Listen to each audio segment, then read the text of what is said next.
돈을 버는 다양한 방법, 재테크 기사와 돈 되는 정보로 투자의 기준을 제시해주는 재테크 노하우 머니쇼 시작합니다. 간밤 뉴욕 증시 3대 지수 모두 큰 폭으로 떨어졌습니다. 다우와 S&P 500은 2%대, 그리고 나스닥은 4%대에 폭락했습니다. 경기 침체 불안, 우려감이 시장을 짓누르는 모습이었죠. 네, 그렇습니다.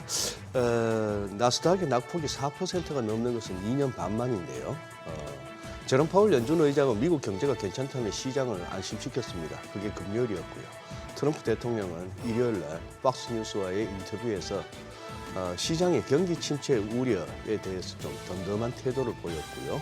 또 관세를 통해서 미국의 부를 되찾는 과정에서 겪는 과도기라고 발언한 역량, 또 경기 침체 그런 것 별로 전망하고 싶지 않다는 것은 시장으로서는 기대했던 트럼프 푸스에 대해서 이제 좀 기대하기 힘들다는 해석이었습니다.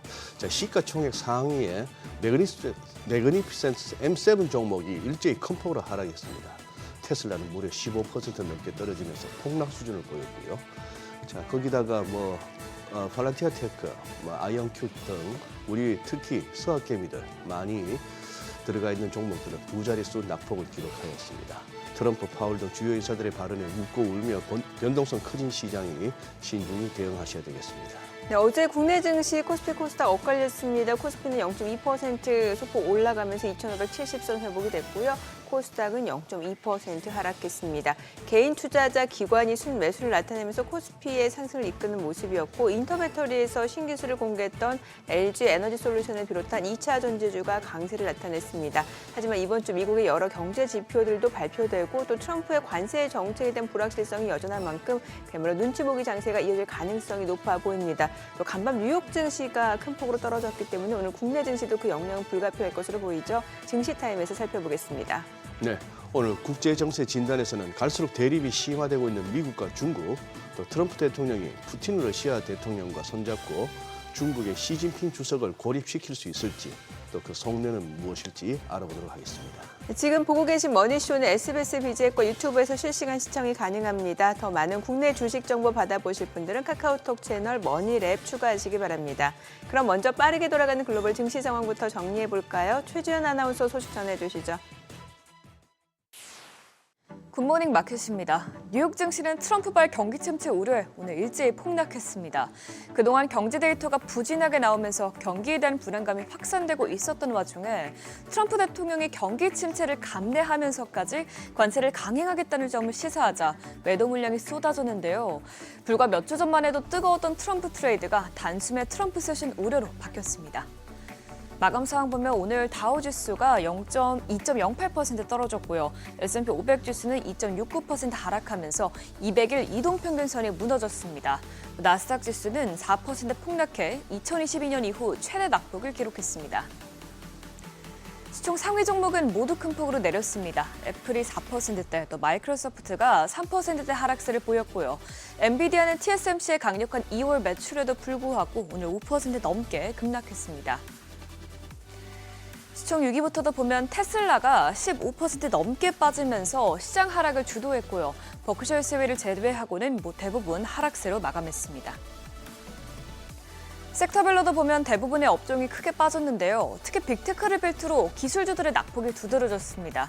그동안 기술주들은 많이 올랐기 때문에 경기 침체의 직격탄을 맞을 것이라는 우려에 투매가 나온 것으로 보이고요. 금융주도 오늘 국채금리가 크게 내리면서 은행 수익성이 빠질 것이라는 우려에 주저앉았습니다. 다만 그나마 경기 방어주 역할을 하는 필수 소비재와 또 유틸리티 섹터, 헬스케어 섹터 일부에서 매수세가 몰렸고요. 또 에너지 섹터는 인플레이션 감축법의 청정에너지 세액공제 폐지에 반대하는 공화당 의원들이 늘어나고 있다는 보도에 대체로 초록불을 띈 것으로 나타났습니다. 오늘 이렇게 시장의 투매를 촉발한 것은 트럼프 대통령의 발언 때문이었는데, 그는 9일에 방영된 폭스뉴스 인터뷰에서 올해 경기 침체 가능성과 관련한 질문에 대해서 관세를 부과하는 일에는 과도기가 있다면서 성과를 내기까지는 시간이 조금 걸린다고 했습니다. 이는 관세 정책에 따른 단기적인 경제 혼란을 감내하면서까지 관세를 강행하겠다는 의지로 해석되면서 시장의 악재로 작용했습니다. 또 월가에서도 경기 침체에 따른 우려가 잇따라 나왔는데요. JP모건 체이스는 올해 미국 경제가 경기 침체에 빠질 확률을 종전 30%에서 40%로 상향 조정했고요. 골드만삭스도 2025년 미국의 성장률 전망치를 종전 2.4%에서 1.7%로 하향 조정하면서 12개월 내 경기 침체 가능성도 15%에서 20%로 올려잡았습니다. 또 이런 가운데 오늘 공개된 뉴욕 기대 인플레이션도 투자 심리를 꺾었는데요. 일단 1년 단기 기대 인플레이션은 3.1%로 전월 대비 0.1%포인트 상승한 것으로 나타났습니다. 또 소비자들의 가계 재정 전망은 한층 더 비관적이었습니다.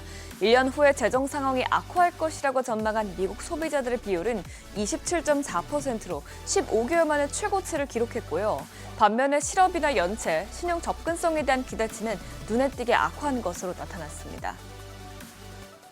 이렇게 국채 수익률은 경기 침체에 대한 우려에 일제히 급락했습니다. 10년물 국채 수익률은 0.09%포인트 하락했고요. 2년물 국채 수익률도 0.11%포인트 떨어지면서 지난해 10월 이후 최저치까지 내렸습니다. 비트코인 가격도 8만 달러 밑으로 추락했습니다. 지난달 27일에 비트코인이 8만 달러 선이 붕괴됐을 때는 곧바로 반등했지만 이번에는 7만 8천 달러 선까지 위협받고 있는데요. 업비트에서도 1억 2천만 원 선이 뚫렸습니다. 국제유가는 경기 침체 공포로 원유 수요가 줄어들 것이라는 우려에 급락했습니다. WTI는 배럴당 66달러 선에서 거래됐고요. 브렌트유는 지난해 9월 이후 처음으로 배럴당 70달러 선을 하회했습니다. 굿모닝 마켓이었습니다.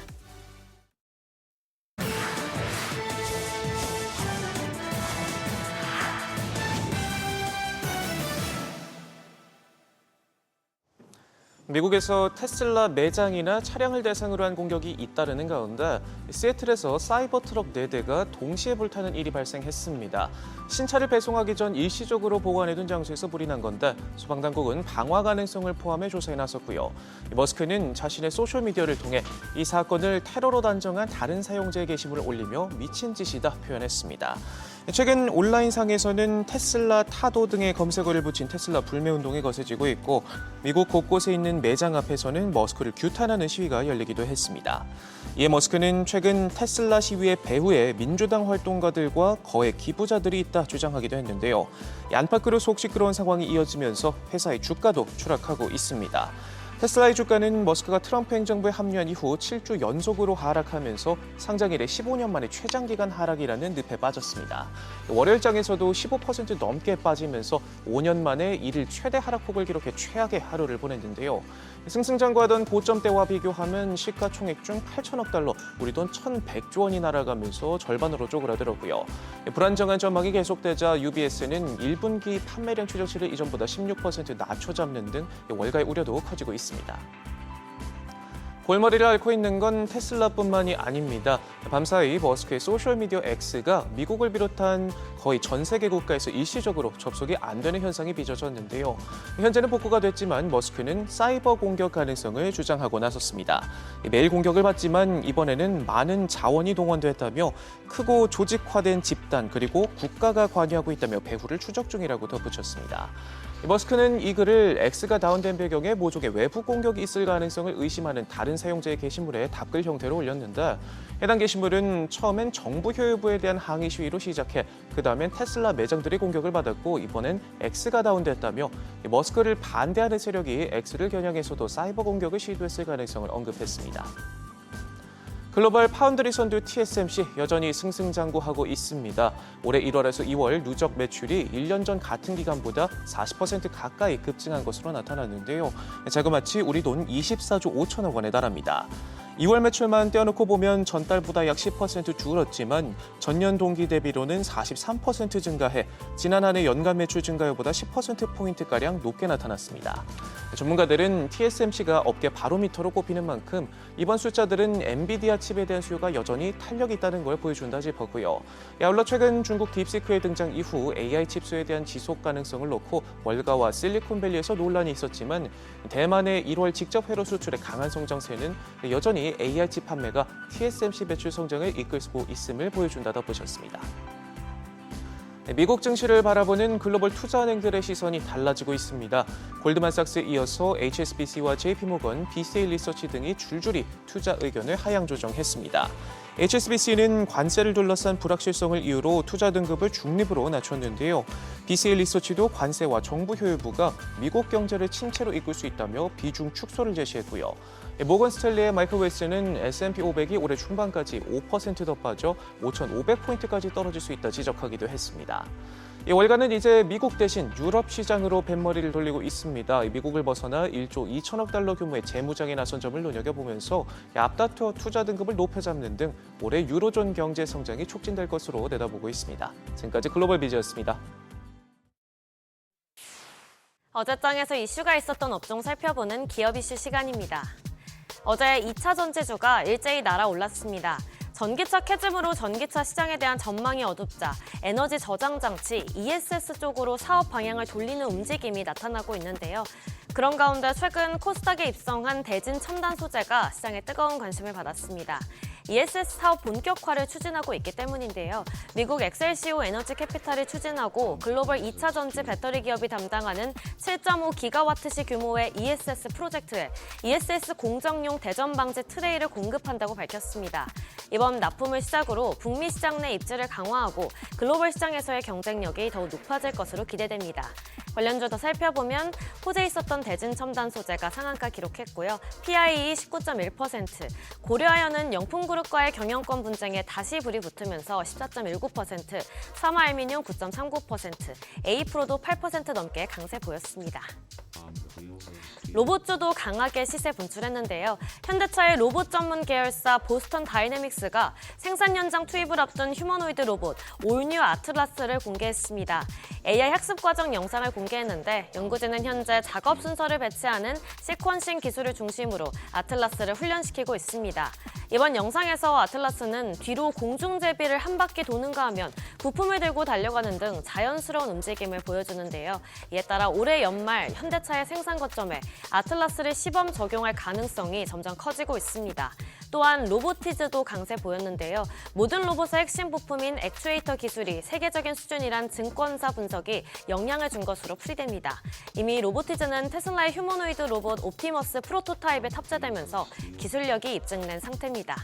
마감 상황 보면 소니드가 21.39%, 라온테크 9.02%, 유니트로텐과 로보티즈 6% 넘게 시세 분출했고요. 클로봇도 5% 넘게 올랐습니다.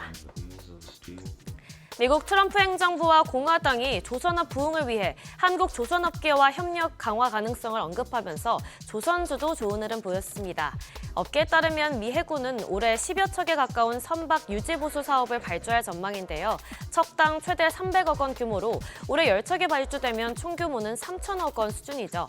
이에 전체 MRO 시장으로 수주 대상이 확대될 것으로 보이는데 미국 현지 조선소의 정비 능력이 워낙 낙후돼서 한국 조선소를 찾을 가능성이 높아지고 있습니다. 미국 의회에도 관련 법안이 발의된 만큼 이달 중 방한하는 피트 헤그세스 국방부 장관이 국내 해양 방산 현장과 또 하나오션 등 기업들을 찾을 것으로 보이는데요. 정기선 HD 현대 수석 부회장도 미국 해군 서관학교를 방문해 접촉을 확대하는 만큼 우리 기업들도 협력을 위해 발빠르게 움직이는 모습입니다. 마감 상황 보면 HD 현대 마린 엔진 15.09% 올랐고요. 한화 엔진 5% 넘게 올랐고 한라 IMS 4.07%, KSP와 케이프 모두 3% 넘게 상승 마감했습니다.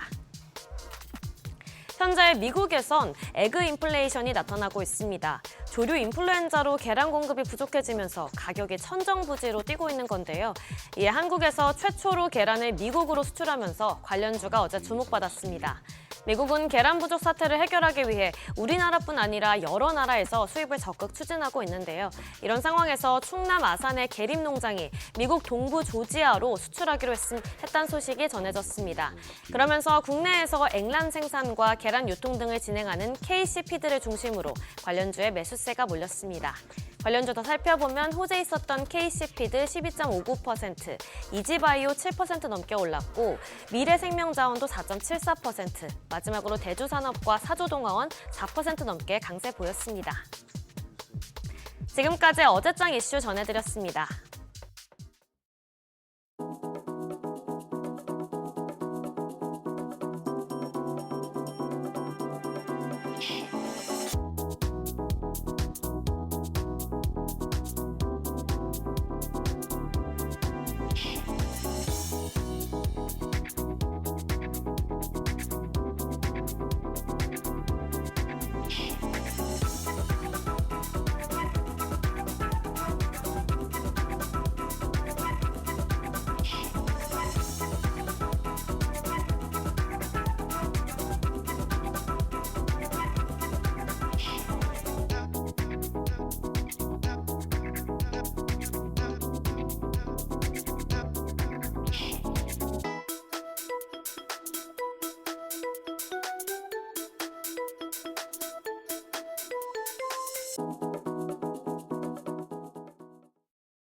상쾌하게 시작해야 하는 아침이지만 투자자분들 걱정이 이만저만 아니실 것 같습니다.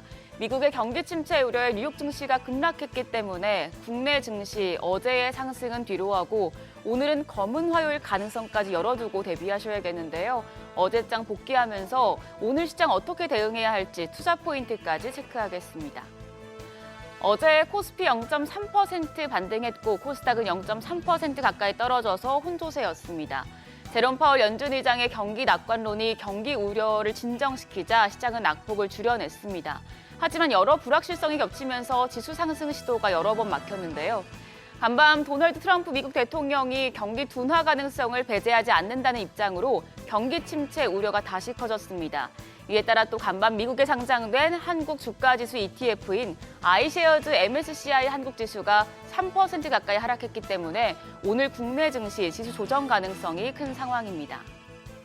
외국인들의 자금 이탈도 우려되는 상황인데요. 어제도 외국인은 우리 시장에서 매도세를 나타냈습니다. 유가증권 시장에서는 4,300억 원 넘게 순매도했습니다. 반면 기관이 1,400억 원 넘는 매수 우위를 기록했고 개인이 2,100억 원 가까이 순매수하면서 지수는 소폭 올랐습니다. 코스닥 시장에서는 메이저 수급 주체의 양매도가 나왔습니다. 외국인이 300억 원 가까이 팔아냈고 기관도 400억 원 넘는 매도 우위를 기록했습니다. 개인이 569억 원 순매수했지만 지수를 반전시키기엔 역부족이었습니다. 오늘도 메이저 수급 주체들의 매매 동향이 중요하겠습니다. 시가총액 상위 종목은 혼조였습니다. LG에너지솔루션과 현대차, 기아, 네이버 등이 상승했습니다만 SK하이닉스와 한화에어로스페이스 등이 하락했습니다. 간밤에 필라델피아 반도체 지수가 5% 가까이 급락했기 때문에 오늘 반도체 투톱 부진한 흐름을 보일 가능성이 높겠습니다. 코스닥 시총 상위 종목 내에선 제약 바이오 대표주들이 반등하고 2차 전지 관련주도 상승했는데요. 오늘은 또 상황이 다릅니다. 테슬라의 경우에 15% 넘게 폭락했기 때문에 오늘 에코프로 형제 약세가 예상이 되고요. 상승폭이 컸던 종목들에서는 리스크 관리를 위한 매물이 출회될 수도 있으니 확인해 두시죠. 환율 다시 상승했습니다. 어제 5원 50전 올라서 달러 기준 1,452원 30전에 거래를 마쳤습니다.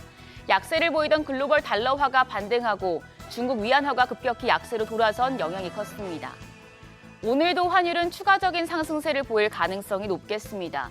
경기 침체 가능성을 배제하고 있지 않다는 도널드 트럼프 미국 대통령의 발언에 뉴욕 증시에서 달러가 강해진 영향인데요.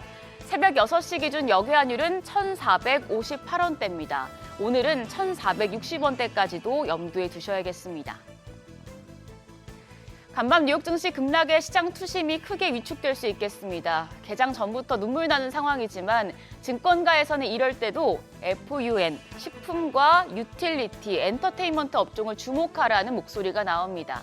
아직 대내외적인 변수가 많고 향후 경기 침체 우려도 큰 만큼 저가 매수에 나서기엔 조심스러운 구간이죠. 그러다 보니 당분간 방어력이 높은 주식에 투자하는 전략이 유효하다는 분석인데요. 실제로 3월 들어서 봤을 때 코스피와 코스닥은 각각 2% 가까이, 6% 가까이 떨어진 반면에 KRX 필수 소비재가 0.44%, 코스피 음식료와 담백 섹터가 1.04% 오르는 등 선방하기도 했는데요. 증권가에서는 방어주 중에서도 이 음식료와 유틸리티, 엔터테인먼트 섹터를 추천하고 있습니다. 특히 기관 투자자들은 CJ제일제당과 이마트, 농심, 삼양식품 등의 종목을 순매수하는 모습이 포착되기도 했는데요. 오늘 하락장에서 펀 섹터는 좀 편하게 웃을 수 있을지 확인하셔야겠습니다. 오늘 일정 보겠습니다. 오늘은 이번 달 1일부터 10일 수출입 발표가 되고 일본의 4분기 GDP 수정치도 발표됩니다.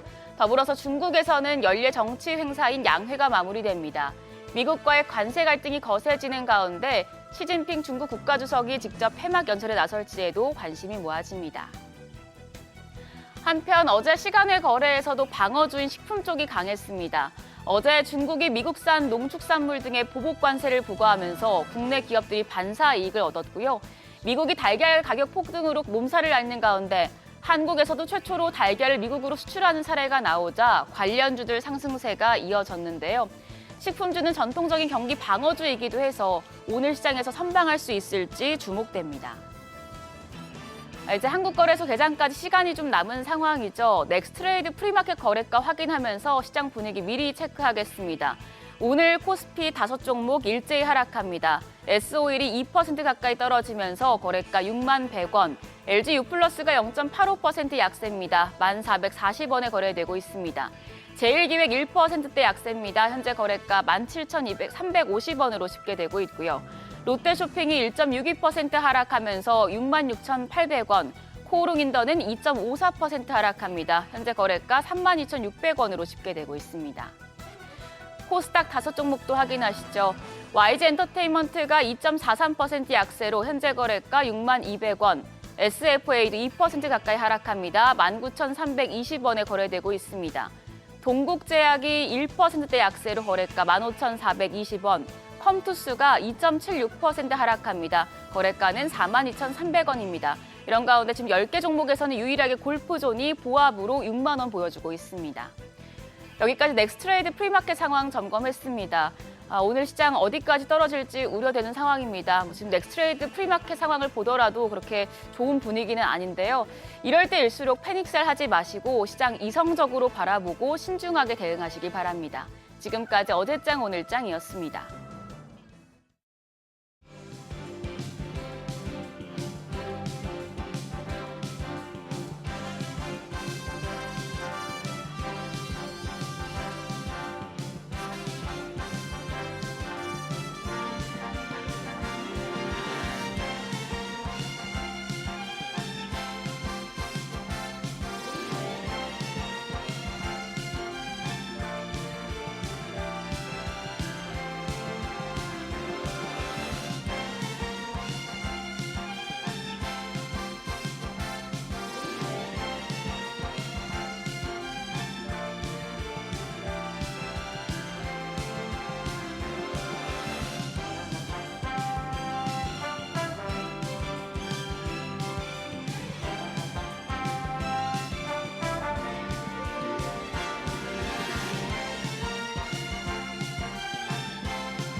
현재 시각 8시 24분 향해 갑니다. 지금 보고 계신 머니쇼는 SBS BG앱과 유튜브에서 실시간 시청이 가능합니다. 특히 SBS BG앱 다운로드 받으셔서 시청하시면 다양한 정보 확인해 보실 수 있고요. 더 많은 주식 정보 원하시는 분들은 카카오톡 채널에서 머니를 검색하셔서 친구 추가하시면 여러 정보도 확인해 보실 수 있으니까요. 이 부분까지도 참고해 보시기 바랍니다. 자, 지금 미국 뉴욕 증시 간밤 많이 좀 떨어졌습니다. 주요 기술주들 줄줄이 하락했고 또 나스닥이 4% 가까이 떨어졌고 사실 저희가 어제 이 시간에도 좀 전해드렸는데 지금 전반적으로 트럼프 대통령은 관세 정책이라든지 정부 지출 감축과 같은 이런 정책이 경기 둔화라든지 주식시장 조정 이거는 당분간 좀 불가피한 좀 더 강한 국가를 만들기 위한 전환기 과정이다라는 걸 계속해서 강조하는 것 같아요. 네, 저희가 또 이렇게 방송을 전파를 타지 않는 네. 또 정민 앵커하고 저하고 또 이렇게 소곤소곤거리는 얘기가 좀 있잖아요. 소곤소곤 방송 전에. 예. 네, 계속해서 정민 앵커가 의심하는 거는 트럼프 대통령이 어떻게 보면 경기 침체를 유도하는지도 모른다. 예, 금리 인하. 취임 초기에는 예. 금리 하락을 노리기도 하고 또 자기가 또 주도한 주가 상승을 바라기도 한다. 이런 얘기도 공감이 가고 뉴스의 흐름이 그렇잖아요. 글로벌 비즈에서도 소개하는 걸 보면은 지금 일론 머스크가 굉장히 공격을 받는 느낌. 아, 그렇죠. 오늘도 이제 그 폭스 비즈니스 인터뷰를 했어요. 네. 한 2시간, 3시간 전에. 예, 그러다 예. 보니까 그 X 플랫폼 사이버 공격을 받았잖아요. 근데 보니까 이게 우크라이나 지역의 IP 주소가 연루돼 있다 이런 얘기를 하고. 그러니 예. 지금 트럼프 대통령보다도 그 왜 시어미보다 옆에서 말리는 신우가 더 밉다고. 일론 머스크. 일론 머스크가 진짜 지긋지긋한 사람들이 지금 전 세계에 너무 많을 거예요. 거기다가 지금 이제 다치 수장이다 보니까 네, 그러니까. 이제 뭔가 좀 칼을 휘두르잖아요. 네. 그런데 어제 왜 빠졌느냐를 갖다가 무슨 뭐 흔히 말하는 실적과 지표로는 설명하기 어려운데 네. 오늘 어떻게 우리가 섭외를 한다고 했는데 이렇게 절묘합니까? 참 한번 소개를 해드리면 우리 시청자 여러분들께서 이해하실 것 같아요. 네, 저희 이 방송엔 또 처음이죠. 모셔봅니다. 네, 네. 오늘 DB 금융투자 강영기 주식전략 파트장님 모셨습니다. 어서 오세요. 어서 오세요, 강 파트장님. 네, 반갑습니다. 네, 아침에 리서치센터 이 바쁜 시간인데 그래도 나와주셔서 고맙습니다. 아유, 아닙니다. 불러주셔서 감사합니다. 우리 시청자 여러분들께서도 아마 어떻게 절묘하게 오늘 저렇게 저분이 나오느냐 하실 텐데 네. 그동안에 참 여러 매체를 통해서 강 파트장님은 굉장히 강력한 워닝을 발해 오셨어요. 그런데 그 워닝 가운데에서도 뉴욕 증시는 계속 달리고 있었고 그러면서 뭐 이렇게 인디안 기우제 드리느냐는 뭐 그것도 비난도 받고 맞습니다. 그랬는데 자, 지금 이제 갑자기 시장이 흔들리니까 이제 강 파트장님의 어떤 뷰가 또 궁금해지는 시점이에요. 한번 지금 어제 그렇게 빠질 만한 뭐가 있었습니까? 미국장. 어제를 포함해서 저는 근본적인 테두리에서 네. 말씀을 드려보고 싶습니다. 준비한 차트가 있는데 이게 네. 시청자 여러분들 큰 틀을 파악하시는 데 도움이 될 것 같아요.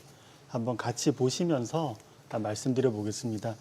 사실 제 얼굴보다 훨씬 중요한 지표 차트이기도 하죠. 그럼 통으로 예. 덮어드릴게요.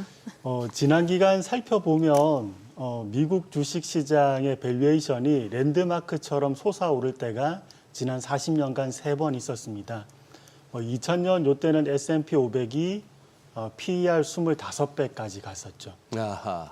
그리고 2021년에는 23배, 예. 그리고 최근에는 22.6배 기록하고 내려왔습니다. 네. 예. 거의 뭐 비슷하게 예. 랜드마크 기록했죠. 근데 밸류에이션이 이 정도로 높아지면 모멘텀이 추가가 돼야 됩니다. 예. GDP 증가율로 모멘텀을 제가 한번 표현을 해봤는데 만약에 이러한 GDP 증가율이 내려온다, 모멘텀이 떨어진다 그러면 그 당시 밸류에이션은 유지가 되기가 어려워요. 뭐 당연한 이치겠죠. 예. 자, 그런데 요즘에 미국의 경제에 대해서 서서히 이제 의심의 목소리가 많아집니다. 근데 저는 트럼프 정책에서 좀 찾을 수 있다고 봐요. 미국의 근본적인 문제는 미국이 국가가 장기 연속성을 가지기 위해서는 쌍둥이 적자를 해결을 해야 됩니다. 네. 보통 쌍둥이 적자라는 게 경상수지 적자 그리고 재정수지 적자 요걸 말하죠. 근데 이게 같이 오는 경우가 굉장히 많습니다.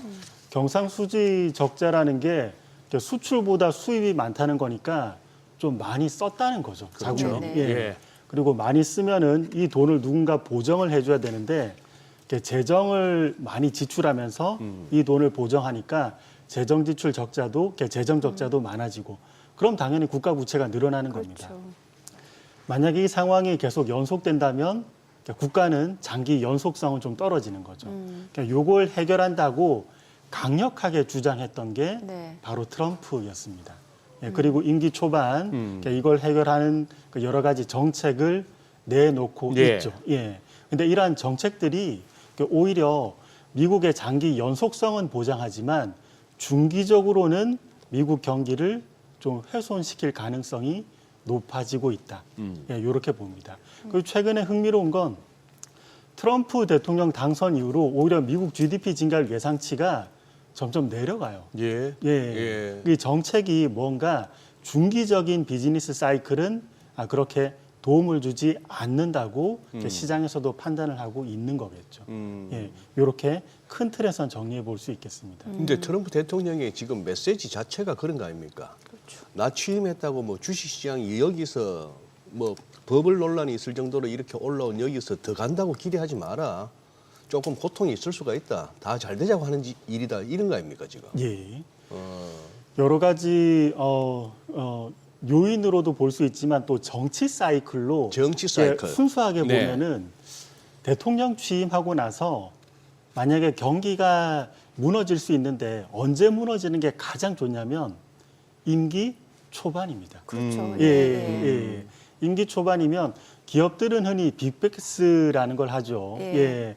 이렇게 지난번 예전에 뭐 불균형에 의해서 뭐 실적이 안 좋은 걸 한 번에 털어내는 거. 그러니까 트럼프 대통령도 좀 마찬가지인 것 같아요. 경기가 만약에 초반에 좀 안 좋고 근데 임기 중후반에 경기가 개선된다면 그러면 그 정권은 이후 정권을 이어갈 가능성도 높죠. 네. 그래서 여러 불균형을 임기 초반에 많이 지금 털어내고 있다. 요렇게도 해석을 할 수 있습니다. 그러니까 지금 트럼프 대통령이 경기 둔화를 일부러 야기시키는 거다라는 이런 해석들이 많이 나오는 게 특히나 이제 올해 만기하는 부채가 만기 도래 부채 규모도 꽤 있고 앞으로 계속해서 도래되는 거잖아요. 그러면 뭐 리파이낸싱 또 비용 낮추려면은 뭐 이자 낮춰야 되고 그러면 금리 인하할 수밖에 없어야 되는 거고 또 말씀 주신 대로 뭐 경상수지 적자를 축소해야 되고 재정수지 적자도 축소를 해야 되려면은 관세라든지 아니면 정부 지출 축소 이 방향이 맞는 거잖아요. 맞습니다. 예. 그럼 당분간은 좀 경기가 고통을 감내해야 되는 구간이겠네요. 예, 그렇습니다. 우선 트럼프 보호무역주의부터 한번 살펴볼게요. 예.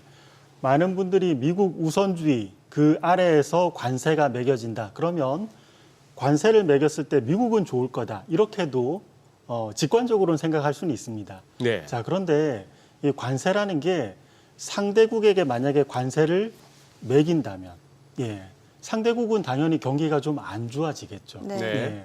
근데 이때 미국은 상대국이 경기가 안 좋아지면 미국 기업들 입장에서는 뭔가 이제 판매를 하려는데 총수요가 내려가 버리는 겁니다. 네. 예전에 이 사례가 트럼프 1기 때 보호무역주의 본격화됐을 때도 나타났었어요. 네. 이것도 한번 관련 네. 차트 제가 준비해 봤는데 같이 한번 보실까요? 예. 트럼프 1기 보호무역주의 본격화됐을 때가 이때 미중 무역 전쟁이라는 단어가 처음 나온 건 2018년 3월이었습니다. 그리고 보호무역주의 본격화는 2018년 2분기부터. 그런데 이 검은색 선이 미국의 제조업의 재고 출하 비율 제가 이제 거꾸로 그린 건데 네. 그러니까 검은색 선이 내려오면 재고는 쌓이고 출하는 잘 안 되는 겁니다. 오히려 보호무역주의를 본격화했는데 미국 쪽의 지표가 허물어졌어요. 그러니까 수요가 둔화되는 거예요. 맞습니다. 예. 상대국에게 관세 매기고 상대국도 경기가 레벨다운하면 네. 결국 미국 기업 입장에서도 판매처의 소비력이 약화되니까 타격을 받는 거죠. 근데 여기에서 또 한 가지 고려해봐야 될 게 여러분 2018년 2분기 이후부터 미국의 시설 투자 감소한 거 아십니까? 맞습니다. 시설 투자가. 보통 미국 지표 중에 비국방 자본재 신규 수주, 요게 이제 시설 투자 지표의 프락시인데 이게 감소했었어요. 기업들은 기본적으로 스마트합니다. 그 당시 장사가 잘 안 되다 보니까 미국의 기업 시설도 줄어들었던 거죠. 예. 근데 요즘 한번 볼게요. 요즘에 이 그림의 오른쪽으로 갈수록 미국의 시설 투자 지표 역사상 최고치입니다. 가파르게 올라갔는데요. 맞습니다. 이게 누적이 됐었어요. 2020년 팬데믹 빵 터지고는 미국에서 공급망 재편한다 그래서 시설 투자가 한 번 더 이루어졌었고 미국 내에서 그리고 최근에 AI 관련 투자 이루어진다 그래서 한 번 더 미국 관련 시설 투자 지표가 올라갔죠. 자, 그런데 여기에서 보호무역주의를 한다고 한번 생각해 보겠습니다. 네네. 근데 더 강화하는 거죠. 네. 자, 그러면 기존까지 시설 투자 지표가 이게 기회 비용이 아니라 매몰 비용으로 전락할 수 있습니다. 그러네요. 맞습니다. 자, 그러면 트럼프 행정부에서 법인세 감면 이것도 이제 언급은 하셨지만 이 효과마저도 상쇄될 수 있는 거죠. 기업들은 기왕에 지었던 시설 바로 허물지는 못합니다. 그렇죠. 일정 부분 고정 비용 부담이 늘어난 상태로 진행이 돼야 돼요. 그게 매몰 이것도 비용으로. 맞습니다. 미국의 비즈니스 사이클을 중기적으로 악화시킬 수 있는 요인이 됩니다. 자, 그런데 여기에 하나 더 문제가 있습니다. 고용은 과연 향후 괜찮을까요? 네. 미국 쪽에 2018년 그때 보호무역주의 본격화됐을 때 제가 가지고 온 그림 중에서 이쪽에 보여드리는 검은색 선은 구인자 수. 그러니까 구인자 수가 좀 용어가 어려운데 이런 겁니다. 저희 기업에 오세요. 네, 예, 예. 저희 사람 이만큼 뽑으려고 합니다. 예, 이런 거죠. 구인합니다. 예. 근데 구인자 수가 슬금슬금 내려갔습니다. 많은 분들이 팬데믹 때문에 급락했다고 알고 있지만 2018년 언저리부터 구인자 수가 내려갔었습니다. 예. 당연하겠죠. 기업들 장사가 잘 안 됐고 시설 투자가 줄어들었으니까 구인자 수도 내려갔습니다. 이번도 동일한 현상이 향후 나타날 수 있고 이러한 보호무역주의 강화가 미국의 비즈니스 사이클에 긍정적인 영향을 미치기보다는 조금 훼손할 여지가 있다. 예. 저희가 보호무역주의의 근본적인 속성을 알아야 돼요. 보호무역주의 이 관세라는 건 예. 나는 좋고 너는 안 좋다 이게 아니라 예. 상호 어느 정도 희생을 감수하면서 계속 진행이 되는 겁니다. 그래서 누가 먼저 항복하냐의 싸움이에요. 예, 그러니까 이런 싸움이라면 나는 한 대도 맞지 않고 상대편은 열심히 좀 때릴 수 있다. 이건 성립하지 않습니다. 미국도 일정 부분 주먹 몇 대는 맞을 수 있는 상태로 흘러가게 되는 거죠. 우리가 사실 때리다 보면 때리는 주먹도 아파요. 맞습니다. 잘못하면 그러다가 또 손이 나가기도 하고. 맞습니다. 예. 예. 예. 그리고 사실 트럼프가 막 이제 당선됐을 때 이런 얘기 많았어요. 이제 관세를 부과한다 하더라도 그 당시에 달러가 강세였잖아요. 네. 그래서 네. 그 수입품에 부과되는 관세만큼 달러가 강하니까 이 부분이 좀 상쇄될 거다라는 얘기가 있었는데 지금 달러 흐름 보면은 지금 인덱스 한 103. 이러면 그 부분이 상쇄되는 게 아니라 오히려 지금 가중되는 역할인 거잖아요. 관세의 영향이. 맞습니다. 예. 여러 복합적인 요인들이 있고 뭐 항상 의도한 대로도 잘 안 되지 않습니까? 예. 그래서 미국 경기에 조금 더 타격이 가는 방향으로 전개가 되고 있는 것 같아요. 요즘 소비 심리 지표도 네. 또 내려오고 있지 않습니까? 네. 예. 이것도 미국의 경제 지표 썩 긍정적으로 흘러가고 있지 않은 것 같다. 관세 문제를 북한에서 보더라도 예. 그렇습니다. 예. 어떻게 보면은 우리 강 파트장님의 그동안에 이렇게 시장의 상승 추세의 어떤 뭐 마무리 내지는 좀 하락 조정 장에 대한 워닝을 쭉 들어오신 시청자분일 수도 있겠는데 뭐 이렇게 늘 듣던 얘기다 하는 말씀도 있으시고 오늘 같은 날 그렇겠죠. 예를 들어 미국의 월가의 무슨 뭐 CNBC나 어디 같으면은 톰리 아니면 뭐 캐시우드 같은 분 모셔가지고 이 변동성 구간을 매수 기회로 삼으셔야 됩니다. 지금은 저감에서 싸게 살 수 있는 기회입니다라는 얘기를 듣고 싶은 게 인지상정입니다. 우리 국내에서도 그런 패널을 모실 수가 있죠. 예. 지금도 이거는 사야 합니다. 사고 싶었던 분들 얼마나 좋은 기회입니까라고 하겠는데 이렇게 급락하는 날 그리고 하락 추세로 이제 완전 가닥을 잡는가 싶은 날 평소에 어떤 하방 비율을 그거 하시던 강 파트장이 나오셨으니까 저희 방송이 오늘 어떤 영향을 미치고 어떤 평가를 받을지도 궁금해요. 예. 그리고 한 가지 네. 또 이런 말씀도 네. 드리고 싶어요. 미국 시장은 대략 10번 중에 9번은 네, 조그만 조정 이후 재상승합니다. 그래요. 예. 그러니까 10번 중에 한 번 정도 떨어지죠. 네. 근데 제가 한번 단순하게 산수셈을 한번 해보겠습니다. 계속 조정 이후 언제나 미국 시장은 올라갈 거야. 예. 그래서 다시 전액을 담아서 투자하고 올라갔고 이걸 9번을 연속하다가 만약에 한 번 떨어졌을 때 그때도 전액을 담아서 만약에 무너지면 투자는 모든 게 0이 됩니다. 투자라는 게임은 참 신기한 것 같아요. 10번 중에 9번을 잘해도 마지막 한 번 실패하면 결국 모든 게 다 잃는 겁니다. 예. 그래서 저희가 미국 시장 언제나 조정 이후 올라갈 거라고 이제 생각을 하고 실제로도 그랬지만 위기 상황에서는 언제나 위기를 한 번쯤은 점검하는 게 그 마지막 한 번으로 모든 걸 잃지 않는 네. 그러한 방비책이 될 수 있겠습니다. 지금 여기서 그러면 직관적인 비율을 한번 듣고 싶어요. 지금 아직도 바닥은 멀었다고 보십니까? 중간에 당장 오늘이라도 반등 나올 수 있고 그동안의 급락에 대해서 또 단기 반등도 나올 수 있고 뭐 이렇게 하지만 항상 그렇게 나오면 또 나오는 얘기가 이미 바닥 봤어. 네. 아니야 이제 제대로 된 하락에 이제 뭐 중간 단계야 내지는 초입이야 이럴 수가 있습니다. 우리 예. 강 파트장님 뷰는요. 저는 미국 시장 기준으로는 네. 2023년 예. 그리고 2024년에 예. 상승분은 되돌리지 않을까. 작년, 재작년의 상승분은 되돌린다. 맞습니다. 앞으로 어느 정도 더 조정이 있어야 된다라는. 예, 2023년, 2024년 상승분이 되돌린다면 네. 오늘 또 이 시장 하락에 좀 더 안 좋은 얘기를 해서 상당히 죄송스럽지만 예. 대략 한 마이너스 30% 이상 지금부터 맞습니다. 나스닥 기준이에요. 아마 나스닥은 가장 많이 하락할 것 같고 S&P 500, 다우는 그에 조금 못 미치는 근데 얼추 비슷한 이러한 하락이 진행이 되지 않을까 싶습니다. 혹시 근데 언제부터 좀 미증시 조정이 올 거라는 그런 생각을 하셨나요?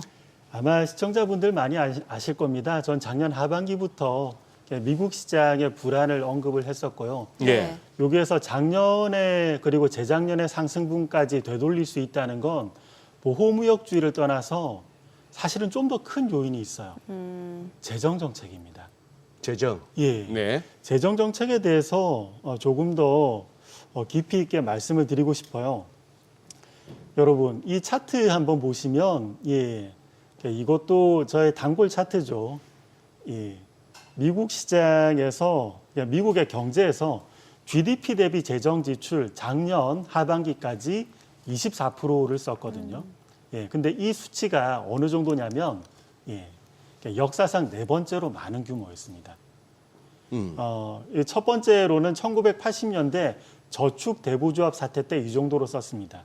근데 이때는 미국의 중소지방은행들 2,000개 넘게가 도산했던 사태죠. 자, 그리고 금융위기 때도 뭐 은행이 거의 준도산 상태였으니까 이때도 이 정도로 자금을 쏟아부었습니다. 팬데믹 때는 경제가 멈춰서서 자금을 많이 쏟아부었죠. 근데 작년에는 어떠한 위기가 왔었나요? 작년에. 마땅하게 위기는 없었고, 경제가 좀 불안정한 감은 있었습니다. 뭐 샤멜 룰도 언급되고, 하지만 이걸 미연에 방지하고자 바이든 행정부에서 상당한 자금을 쏟아부었습니다. 이 말인즉슨 조금 더 경제학적으로 풀어보면 유동성 함정이 없는 상태에서 자금을 상당 부분 투입했다는 겁니다. 네. 자, 그러면 주식 시장도 굉장히 과포장되어 있을 수 있고 경제도 상당히 과포장되게 올라갔을 수 있습니다. 작년에 그래서 코인 부자도 굉장히 많아졌지 않습니까? 유동성 함정이 없는 상태에서 재정 지출을 많이 쓰다 보니까 이게 경제 금융의 왜곡 현상을 일으켰던 거죠. 여러분, 이 그림도 같이 한번 보시죠. 이 그림이 잠재 GDP 대비해서 실질 GDP가 어느 정도 올라와 있는지를 보여줍니다. 잠재 GDP는 원래 미국의 실력이라고 볼 수 있고 실질 GDP는 그 당시에 실력보다도 잘하나 못하나 이걸 보여주는 거죠. 근데 잠재 GDP 대비 실질 GDP 웬만한 호황 국면 뺨치게 올라와 있습니다. 그러네요. 이게 유동성 함정이 없는 상태에서 돈을 풀었을 때의 그 모습이었어요. 주식시장도 이에 맞춰서 올라갔었고. 그런데 이 재정 적자도 줄여야 되니까 지금 정부 슬림화 계속 진행하지 않습니까? 그렇죠. 재정 지출을 줄인다면 이 효과는 사라지게 되는 거죠. 2023년, 2024년 그만큼 경제를 재정 지출에 의해서 올려 세웠는데 요거는 되돌릴 가능성도 있고 시장도 마찬가지일 거다. 이렇게 생각을 하는 겁니다. 자, 이게 재정 지출을 줄인다는 게 저만의 생각이 아니라 미국 채권 시장도 그렇게 움직이고 있습니다. 그렇죠. 여러분, 미국의 장기채 금리의 하락 속도가 그 어떤 나라보다 빠르다는 거 아십니까? 요즘 굉장히 가파르게 내려갑니다. 간밤에도 한 9bp 정도. 맞습니다. 만약에 글로벌 에너지 가격, 특히 유가 요즘 많이 떨어지는데 이 유가 떨어지는 건 글로벌 공통 요인이에요. 그러면 모든 국가의 장기채 금리는 이만큼은 떨어져야 됩니다. 근데 미국이 장기채 금리가 더 많이 떨어진다는 건 미국만의 특수 요인, 미국의 재정 지출은 향후 줄어들 거야. 이 생각이 녹아들어 있는 거죠. 자, 그런데 이렇게 재정 지출을 줄였을 때 요즘 소프트 지표가 저희에게 미리 좀 언급을 해줍니다. 이 소프트 지표라는 게 뭐냐면 경제 실무를 담당하시는 분들에게 설문을 하는 거죠. 뭐 지금 상황은 어떠십니까? 그리고 향후의 경기는 어떨 것 같으십니까? 이걸 물어보는 건데 요즘 소프트 지표들은 그 모양이 대부분 다 마찬가지입니다. 그러니까 제가 가져온 차트에서도 알 수 있는데, 고점에서 반락하고 있어요. 뭐 필라델피아 연준 지수, ISM 제조업 지수, 그리고 소비 심리 지수 모두 다 마찬가지입니다. 자, 그러면 그러니까 이것도 이게 소프트 지표가 그리고 실물 지표보다 먼저 움직이는 거거든요. 그래서 이것이 내려오면서부터 이후에 후행적으로 실물 지표들도 내려올 가능성이 있고 그 근본적인 테두리에는 재정 지출 감소 굉장히 무리하게 썼었던 네. 이게 줄어들면서 나타나는 영향이라고 볼 수 있습니다. 그러니까 지금 트럼프 행보만 놓고 보더라도 이전 정권 그 바이든 행정부에서 그 과하게 지출했던 정부 지출을 축소하겠다, 되돌리겠다라는 거는 이제 그 방향도 알겠고, 그러면 당분간 경기 둔화는 조금 있을 수도 있다라는 건 본인도 알고 있는 거잖아요. 그럼 이제 투자자 입장에서는 그 이후에 시장이 다시 괜찮아질지, 언제쯤이면 괜찮아질지. 근데 지금 파 차장님 얘기 들어보면은 좀 약간 무시무시한 얘기를 하셔서. 예. 맞습니다. 많은 분들이 기대하시고 있는 부분 중에 하나는 그래도 AI가 있지 않느냐. AI 신기술에 의해서 경제가 정책에 의해서 좀 무너질지라도 AI 신기술로 경제 성장률이 올라갈 수 있지 않느냐. 이러한 말씀도 많이 하십니다. 자, 그런데 이게 사실일까를 저희가 한번 되짚어 봐야 돼요. 요거 사실 지표를 확인해 보면 조금 놀라운 결과가 나타납니다. 보통 생산성이라는 건 경제에서 이런 거죠. 경제에서 대표적인 투입물은 토지, 자본, 노동 이렇게 됩니다. 근데 토지의 생산성이나 자본의 생산성은 흔히 말을 안 해요. 그러니까 토지 생산성은 농업 사회 때 말하는 거고 자본의 생산성은 저희가 주식시장이나 채권시장 금리 보면 되는 거니까. 그래서 대부분은 노동 생산성을 생산성이라고 합니다. 그러니까 생산성은 역사적으로는 그 지수 자체로는 계속 올라갑니다. 그래서 더욱 중요한 건 생산성의 증가율이에요. 그 시대의 생산성이 가속에서 올라가느냐 또는 감속에서 올라가느냐. 근데 생산성 증가율 검은색으로 표시했는데 작년 중반 이후부터 이건 내려오고 있습니다. 그리고 통계적인 테스트를 한번 해보면 육안으로 보셔도 아시겠지만 생산성 증가율이 움직이면 그 이후 시차를 두고 한 3에서 6개월 시차를 두고 미국 GDP 증가율도 이에 맞춰서 움직입니다. 이 말인즉슨 생산성 증가율이 작년 중반부터 반락했기 때문에 향후 3에서 6개월, 그러니까 올해 상반기에서 중반기, 언저리까지 미국 GDP 증가율이 생산성 증가율에 도움을 받을 일은 없다. 이렇게도 볼 수 있어요. 근데 사실은 저희가 그 이유를 알아요. 생산성 증가율이 요즘에 왜 시원찮은지. 오픈 AI 위시에서 AI 기업들, AI 칩 요 회사를 제외하고는 대부분 상당한 적자 기업입니다. 그래요? 적어도 투입 대비 산출이 좋아야 생산성 증가율도 올라갈 건데 지금은 투입은 상당하지만 산출은 마이너스입니다. 그래서 생산성 증가율이 괜찮아져서 경제를 끌어올릴 거다. 이거는 한 3, 4년 뒤에는 맞는 얘기지만 지금 당장은 경제를 올려 세우기에는 역부족일 수 있어요. 자, 그리고 또 사람들은 기대하죠. 미국은 위기가 오면 언제든지 부양책을 내놓았다. 이번에도 어떠한 여러 다양한 아이디어로 부양책을 제시해서 지금의 위기를 극복할 수 있지 않을까? 이렇게도 생각을 하십니다. 그런데 이 부양책이 제시될 때에 전제 조건이 필요합니다. 물가가 안정돼야 돼요. 그래요. 물가가 안정돼야 돈을 풀 수 있지 않습니까? 그런데 요즘 물가 지표 한번 볼게요. 미국의 올해 1월 물가 상승률 YOY로 3%였습니다. 그리고 향후 1년 이후 미시건대 인플레이션 예상치 요것도 한번 보면은 이게 꽤 높습니다. 4.3%. 이 정도로까지 올라갈까는 모르겠지만 그래도 사람들은 이렇게 믿고 있다는 거죠. 그리고 인플레가 심리적인 부분도 상당하지 않습니까? 선매수를 계속하면 인플레가 올라간다고 선매수 계속하면 그 자체로도 물가는 올라가니까.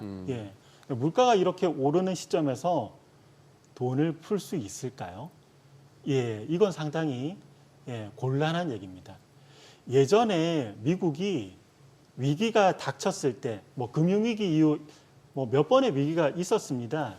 이때마다 극복했었던 건 돈의 힘으로 좀 극복을 했었습니다. 대표적인 사례가 여러분 기억나실지 모르겠습니다. 2009년부터 2012년까지 셰일가스 그 셰일 개발이 한참 이루어졌었죠. 예, 그래서 이 주도주로 쭉 가다가 한번 시장이 휘청하고 주도주가 한번 전환된 적이 있습니다. 예, 그 이후로 팡이라는 이름이 나왔어요. 네, 근데 그래요. 보통 주도주가 바뀌면 시장이 무너진 다음에 주도주가 바뀌는 경향이 네, 있습니다. 네. 근데 그때 무너지지 않았죠. 그때는 QE2에서 오퍼레이션 트위스트 그리고 QE3까지 돈의 뭐 여러 가지 용어만 바꿔서 돈을 푸는 여러 가지 정책들이 연속됐었습니다. 그리고 또 트럼프 1기 때 보호무역주의 때 그때는 왜 시장이 괜찮았느냐? 예. 그러니까 미국 시장 기준으로 예. 여러분 그때도 한번 생각을 회귀해서 보면은 그때 2019년에 연준이 QE했던 거 아십니까? 그러니까. 예. 그때 QE는 하는데 연준이 이건 QE라고 부르기는 어려워요. 뭐 낙QE야 이러면서 맞습니다. 뭐 돈 풀었죠. 예, 그래서 네. 사람들이 처음에는 용어로 QE4라고 이름 붙였다가 라이트 QE라고 이름을 용어를 바꿔서 네, 붙인 네. 적이 있습니다. 네. 예, 돈을 풀어서 위기 상황을 어느 정도 마금했던 거죠. 근데 지금은 연준에서도 금리조차 내리기 곤란하다고 계속 언급을 네, 하고 있습니다. 네. 예, 그리고 물가도 상당 부분 올라가고 있고 이 상황에서는 시장이 지금 곤란해질 때 이 부양책을 쓰기는 상당히 어렵다. 알겠습니다. 예, 그리고 만약에 여러분 재정 지출을 계속 유지한다고 해보겠습니다. 네. 그럼 물가는 더 올라가요. 어쩔 수 없이라도 재정 지출마저도 줄여야 되는 미국은 정책이 좀 꼬였다. 이렇게도 평가해 볼 수 있습니다. 네. 예. 자, 지금 시각 8시 53분 향해 갑니다. 오늘 양시장 예상 체결지수 확인해 보도록 하겠습니다. 먼저 코스피부터 좀 보도록 할게요. 오늘 코스피가 1.8% 하락이 예상됩니다. 예상 체결지수 2,523포인트. 코스닥은 3% 넘게 떨어질 걸로 보입니다. 예상 체결지수 702포인트입니다. 아무래도 양시장 또 미국 뉴욕 증시 급락 영향으로 오늘 국내 증시도 일단 좀 하락 출발이 예상되는 상황이고요. 시가총액 상위 종목 예상 체결가 보겠습니다. 삼성전자입니다. 오늘 1.6% 하락 예상되고요. 호가는 52,800원, SK하이닉스 2% 하락 예상됩니다. 예상 체결가 183,500원. LG에너지솔루션 2.7% 하락 예상되고요. 호가는 34만 원. 삼성바이오로직스가 1.2% 약세가 예상됩니다. 예상 체결가 107만 원. 현대차가 1.3% 하락 예상되고요. 기아도 2% 하락 예상됩니다. 호가는 96,000원, 셀트리온 그리고 삼성전자 우선주는 보합 예상되고요. 네이버가 3% 하락 예상됩니다. 예상 체결가 207,500원. 하나 에어로스페이스가 1.7% 하락 예상되고요. 호가 69만 원으로 나타나고 있습니다. 코스닥 시가총액 상위 종목 예상 체결가도 보도록 하겠습니다. 오늘 뭐 시가총액 10위권 내에서 대부분의 종목들이 하락 출발 예상되는데 알테오젠이 3% 하락 예상되네요. 지금 호가는 36만 원, 에코프로비엠 4% 넘게 떨어질 걸로 보여지고요. 호가는 11만 7,300원. HLB도 하락 출발 예상되고 에코프로, 레인보우 로보틱스 모두 4%대 하락이 예상됩니다. 각각 호가는 5만 7,500원, 30만 원으로 집계되고 있고요. 삼천당제약이 7% 넘게 빠질 걸로 보입니다. 호가는 18만 원. 그리고 휴젤 0.6% 하락 예상되고 클래시스가 1.8% 하락 예상됩니다. 예상 체결가 59,200원. 리가캠바이오가 3% 하락 예상되고요. 지금 호가는 10만 3,500원. 코오롱티슈진도 2% 약세가 예상됩니다. 뭐 일단 오늘 양시장 좀 하락 출발 예상되는데 이제 관건은 뭐 지금 시장 좀 조정이 어느 정도 마무리됐다라는 그런 인식이 있으면 매수세가 유입될 거고 추가적으로 좀 불안하다라는 생각이 들면은 글쎄요 지금 낙폭이 더 커질 수도 있는 구간이기 때문에 일단 변동성 확대는 좀 유의하셔야 될 것 같아요. 그렇죠. 예. 지금 저거는 뭐 거의 뭐 야간 선물에서 보였던 낙폭보다 훨씬 더 큰데 거의 2배 네. 가까운데 투자자의 어떤 그 정체성에 따라서 지금 이 시세를 보면서 느낌이 다 다를 겁니다. 그렇죠. 소위 말하는 트레이딩 단타 하시는 분들한테는 네네. 가슴이 아주 뛸 거예요. 갭다운으로 그냥 폭락 출발하면은 네네.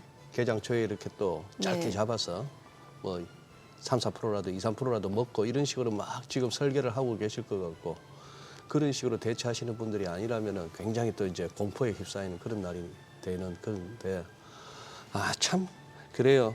아까 우리 강 파트장께서 생산성 지표를 갖다가 화면에 보여주시니까 우리 시청자분의 반응이 그래요.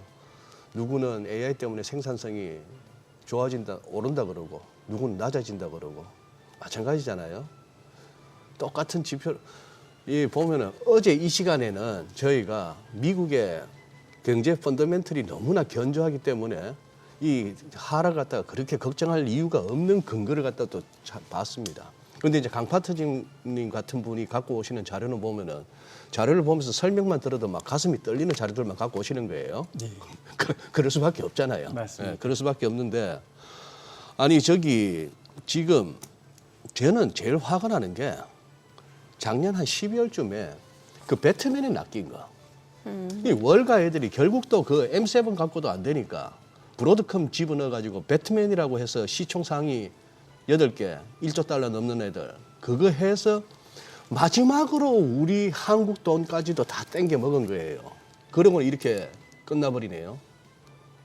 이런 게 화가 나는 거예요, 진짜. 맞습니다.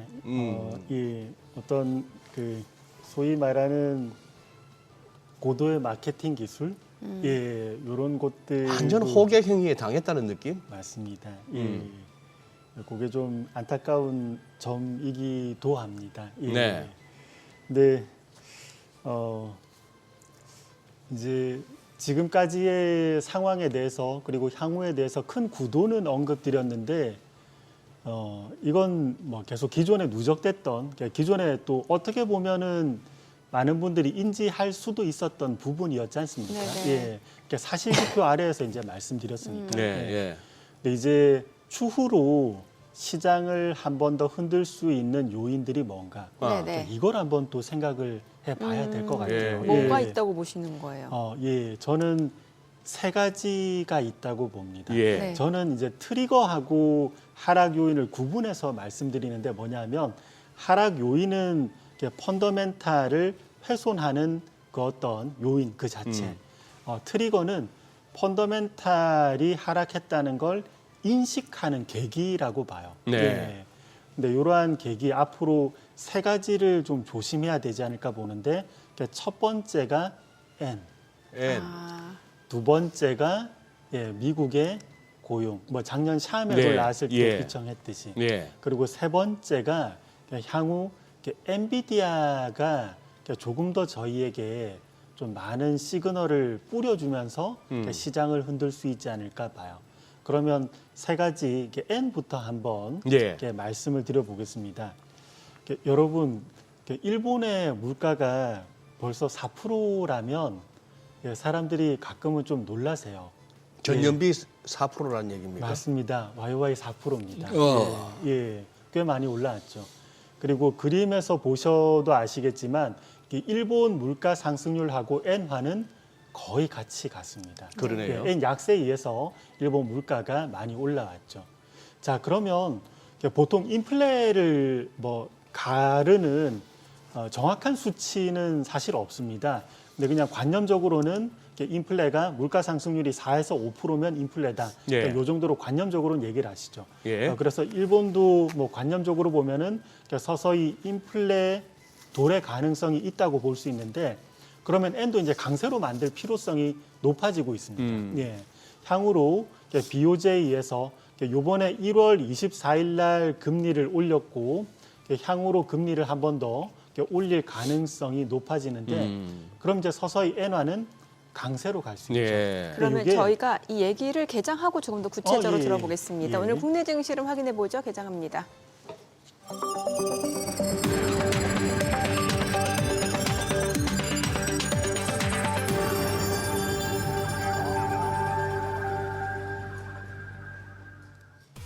네, 3월 11일 화요일 국내 증시 개장했습니다. 간밤 뉴욕 증시 3대 지수 모두 떨어졌고 특히 나스닥은 4% 가까이 폭락했습니다. 주요 기술주들 거의 패닉셀 수준의 투매 현상이 좀 나오는 모습이었고 전반적으로 경기 침체, 경기 둔화에 대한 우려가 투자 심리를 위축시키고 있는 양상이고요. 오히려 안전자산 선호 현상은 조금 더 강해지는 것 같습니다. 10년물 국채 수익률이 좀 많이 떨어지는 모습이었죠. 국내 증시도 일단 오늘 뭐 호가 흐름만 놓고 봤을 때는 그 영향이 좀 예상이 됐던 부분인데 오늘 양시장 출발 지수 좀 보겠습니다. 코스피가 지금 현재 2% 하락합니다. 2,516포인트, 코스닥도 2.1% 떨어집니다. 709포인트입니다. 지금 양시장 하락 출발이고요. 시가총액 상위 종목 시초가도 보겠습니다. 삼성전자가 1.8% 떨어집니다. 52,700원, SK하이닉스도 2.6% 약세로 18만 3천원, LG에너지솔루션도 3% 넘게 떨어집니다. 33만 8천원이고 삼성바이오로직스가 1% 하락으로 107만 원이고요. 현대차가 1% 떨어집니다. 19만 5,400원, 그리고 기아가 0.8% 하락으로 9만 7,200원에 거래되고 있는 모습이고요. 지금 그 밖에 다음 화면 좀 넘어갈게요. 자, 삼성전자 우선주 셀트리온 볼게요. 셀트리온 0.98% 하락합니다. 18만 1,400원. 그리고 삼성전자 우선주도 2% 내림세로 44,575원. 네이버 그리고 한화에어로스페이스도 3% 넘게 떨어집니다. 각각 주가는 20만 9천원, 68만 3천원에 거래되고 있습니다. 코스닥 시가총액 상위 종목 시초가도 보도록 하겠습니다. 오늘 알테오젠이 2% 약세입니다. 36만 3,500원에 거래되고 있는 모습이고 에코프로비엠이 4% 떨어집니다. 11만 7,800원. 이 가운데 HLB가 2% 강세를 보이고 있는데 지금 바이오 쪽에 애니젠을 인수하기로 했다라는 소식이 전해지고 있습니다. HLB는 3% 강세 보여주고 있고 애니젠 그 이전에 이거래일 연속 좀 급등을 하는 모습이었고 애니젠 오늘도 강세입니다. 두 자릿수 상승률입니다. 애니젠 같은 경우는 19% 급등하면서 13,500원에 거래되고 있습니다. 자, 그리고 에코프로는 3.8% 하락합니다. 57,700원, 레인보우 로보틱스가 3% 내림세로 30만 2,500원에 거래되고 있습니다. 삼천당제약이 3% 하락 18만 8천원, 그리고 휴젤 2.6% 약세로 31만 3,500원, 클래시스가 2.6% 떨어집니다. 5만 8,700원이고 리가캠바이오가 지금 현재 1.7% 하락으로 10만 5,100원, 파마리서치가 1.9% 떨어집니다. 31만 500원에 거래되고 있습니다. 오늘 시장에서 특징을 보여주고 있는 섹터 종목들 좀 체크를 해보도록 하겠습니다. 오늘 장에서는 지금 양시장 하락 흐름 보여주고 있는 가운데 글쎄요, 일단 상승하는 섹터 자체는 존재하지 않는 상황이고 일부 특징주들 강세를 보여주고 있습니다. 앞서 말씀드렸다시피 인수, 피인수 이런 모멘텀 있는 종목들이 강세를 보여주고 있고 말씀드렸다시피 이제 코스닥에서는 시가총액 상위권 내에서는 이제 HLB가 애니젠을 인수하겠다는 소식 전해지면서 HLB가 3% 강세고 애니젠 같은 경우는 지금 두 자릿수 상승률 보여주고 있는 상황이고 그밖에 오늘 특징 종목을 좀 보도록 할게요. 글쎄 오늘 특징 종목으로는 일단 사료 육계 쪽이 좀 올라옵니다. 지금 사료 쪽에서는 KC피드가 17% 급등합니다. 3,550원 선을 중심으로 흐름 이어지고 있고요. 미래생명자원 그리고 한일사료가 8% 강세입니다. 3,995원, 팜스토리도 2.3% 상승하면서 1,281원, 사조동아원이 2.9% 강세 1,075원 흐름 이어지고 있고요. 고려산업이 11% 급등하네요. 3,230원 선. 그리고 지금 보게 되면은 한일사료, 한탑, 대주산업, 사조동아원, 팜스토리 종목들 강세 보여주고 있습니다. 자, 그 밖에는 이제 육계 쪽에서는 할인과 마니커가 3%에서 2% 강세 보여주고 있고요. 마니커 FNG도 2% 상승 보여주고 있는 상황입니다. 자, 그 밖에는 오늘 글쎄요, 어떤 섹터나 좀 테마를 형성하는 쪽은 눈에 띄지 않고 있는 상황이고 오히려 지금 이제 외국계 창구 쪽에서는 KB금융, 알테오젠, 센트리온, 현대차, 기아 이런 종목들 순매수하고 있는 것으로 확인이 됩니다. 자, 수급 상황 체크해 보겠습니다. 오늘 유가증권 시장에서 외국인 순매수 보여줍니다. 738억 원 매수 우위고요. 개인 투자자는 536억 원, 기관은 174억 원 매도 우위. 코스닥에서도 외국인 순매수 보여줍니다. 578억 원 매수 우위, 개인과 기관은 각각 515억 원, 지금 8억 원 순매도를 나타내고 있습니다. 오늘 외국인 선물에서 좀 많이 팝니다. 5천 계약 넘게 매도 우위 나타내고 있습니다. 환율 체크해 보겠습니다. 간밤 달러 인덱스가 좀 많이 떨어진 상황이었죠. 103까지 내려온 상황인데 달러 인덱스가 소폭 올랐었죠. 그래도 여전히 103 수준. 달러 약세 흐름 좀 이어지고 있는데 오늘 달러 환율은 6원 80전 상승한 1,459원 10전에 개장이 됐습니다. 일단 오늘 환율은 좀 많이 올라가고 있는 상황이고 그래도 시장은 약간씩 낙폭을 좀 축소하고 있는 모습이긴 해요. 예, 그러네요. 일단 개장 초에는 저 정도 나왔으면 이렇게 한번 저감해서 한번 들어가고 싶은 또 트레이딩 세력들이 있으니까. 그래요. 아까 지금 이제 시간이 얼마 안 남았으니까 우리 강 파트장님 앞으로 살펴볼 팩터 중에 첫 번째로 이제 N을 얘기하셨고 맞습니다. N캐리 청산에 한 번 더 압력도 커지고 있다는 그 말씀은 여기서 마무리하고 예. 그다음 제가 짐작컨대 강 파트장님 같은 이코노미스트라면 보나마나 장단기 금리 그거 들고 나오실 것 같은데 맞죠? 맞습니다. 이게 지금 한동안 뉴욕장이 계속 고점 경신으로 가니까 그걸 가지고 역사적으로 이래 했습니다. 장단기 금리 역전 이후에 정상화되고 나면은 어느 정도 장이 랠리는 이어가겠으나 결국은 침체가 옵니다 하는 이 주장이 설 자리가 있고 나서 아무도 언급을 안 하기 시작했어요. 그죠? 예, 맞습니다. 네. 그 부분 그러면 어떻게 연결이 됩니까? 장단기 금리 차는 네. 사실 이게 직관적으로 받아들이기는 쉽지가 않으시더라고요. 그래요? 많은 투자자분들이 네, 네, 네. 이게 그거하고 경기하고 왜 뭐 이런 맞습니다. 식으로. 예. 그래서 장단기 금리 차를 좀 쉽게 설명할 수 있는 방법이 없을까 찾다가 경제 지표하고 제일 유사한 거를 한번 가지고 와봤습니다. 예, 제가 지금 그림에서 미국채 10년물하고 3개월물 장단기 금리차하고 실업률하고 같이 그려와봤습니다. 예, 예, 가장 흡사해요. 경제 지표 중에서. 예, 한마디로 실업률이 직전까지는 뭐 고용 시장이 괜찮았지만 실업률이 점진적으로 오를 수 있다는 의미이기도 하죠. 네. 예. 이게 장단기 금리 차가 마이너스권으로 떨어진 게 꽤 오래 전이었습니다. 네. 예. 그리고 작년에도 순간순간 미국 고용이 불안할 수 있으니까 샤메 룰 언급이 많이 됐어요. 예, 기억나실 겁니다. 그래요. 작년 8월이었죠. 싸움의 법칙. 맞습니다. 네. 맞습니다. 예. 네. 근데 실업률은 제가 볼 때는 미국의 정부 조직 슬림화에 의해서 어떤 공무원을 많이 해고하는 것 이걸 넘어서 네. 경제적으로도 이후에 실업률은 오를 가능성은 높아 보입니다. 장단기 금리차도 그 시그널 자체를 주고 있고, 예, 이건 그래서 엔화와 더불어서 향후 미국 고용이 불안정해질 때 한 번 더 시장을 흔들 수 있는 요인일 수도 있다. 이렇게 봅니다. 장단기 금리차 너무 어렵게 해석하지 마시고 실업률이 오를 수 있다. 이렇게 환원해서 보면은 조금 더 저희가 잘 받아들이실 수 있을 것 같아요. 예. 네. 예. 지금 그리고 이제 특히 나스닥이 많이 떨어진 그 원인으로 이제 주요 AI 기업들 앞으로 이제 성장성에 대해서 좀 의구심을 품는 시각들이 좀 많이 늘어난 것 같은데 대표적으로 이제 엔비디아 볼 수 있을 것 같은데 또 때마침 3월 17일부터 그 개발자 컨퍼런스 GTC 예정돼 있잖아요.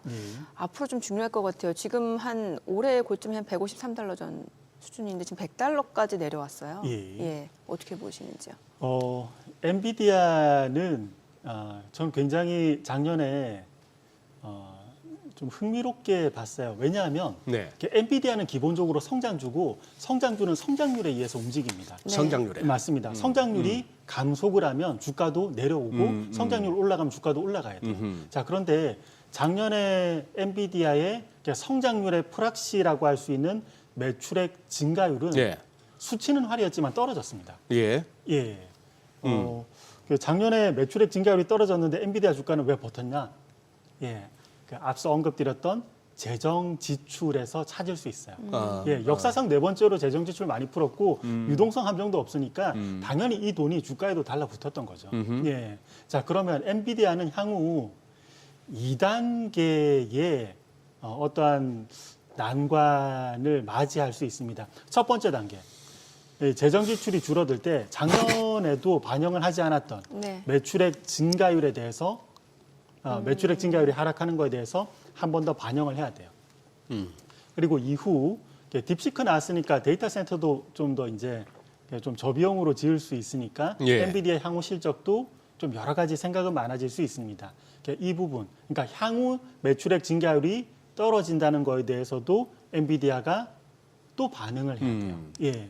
그래서 저는 엔비디아가 최근의 하락으로 끝났다기보다는 이후 2단계 하락, 예, 직전까지의 반응하지 않았던 것, 향후 또 반응해야 될 것, 이것이 남아있다.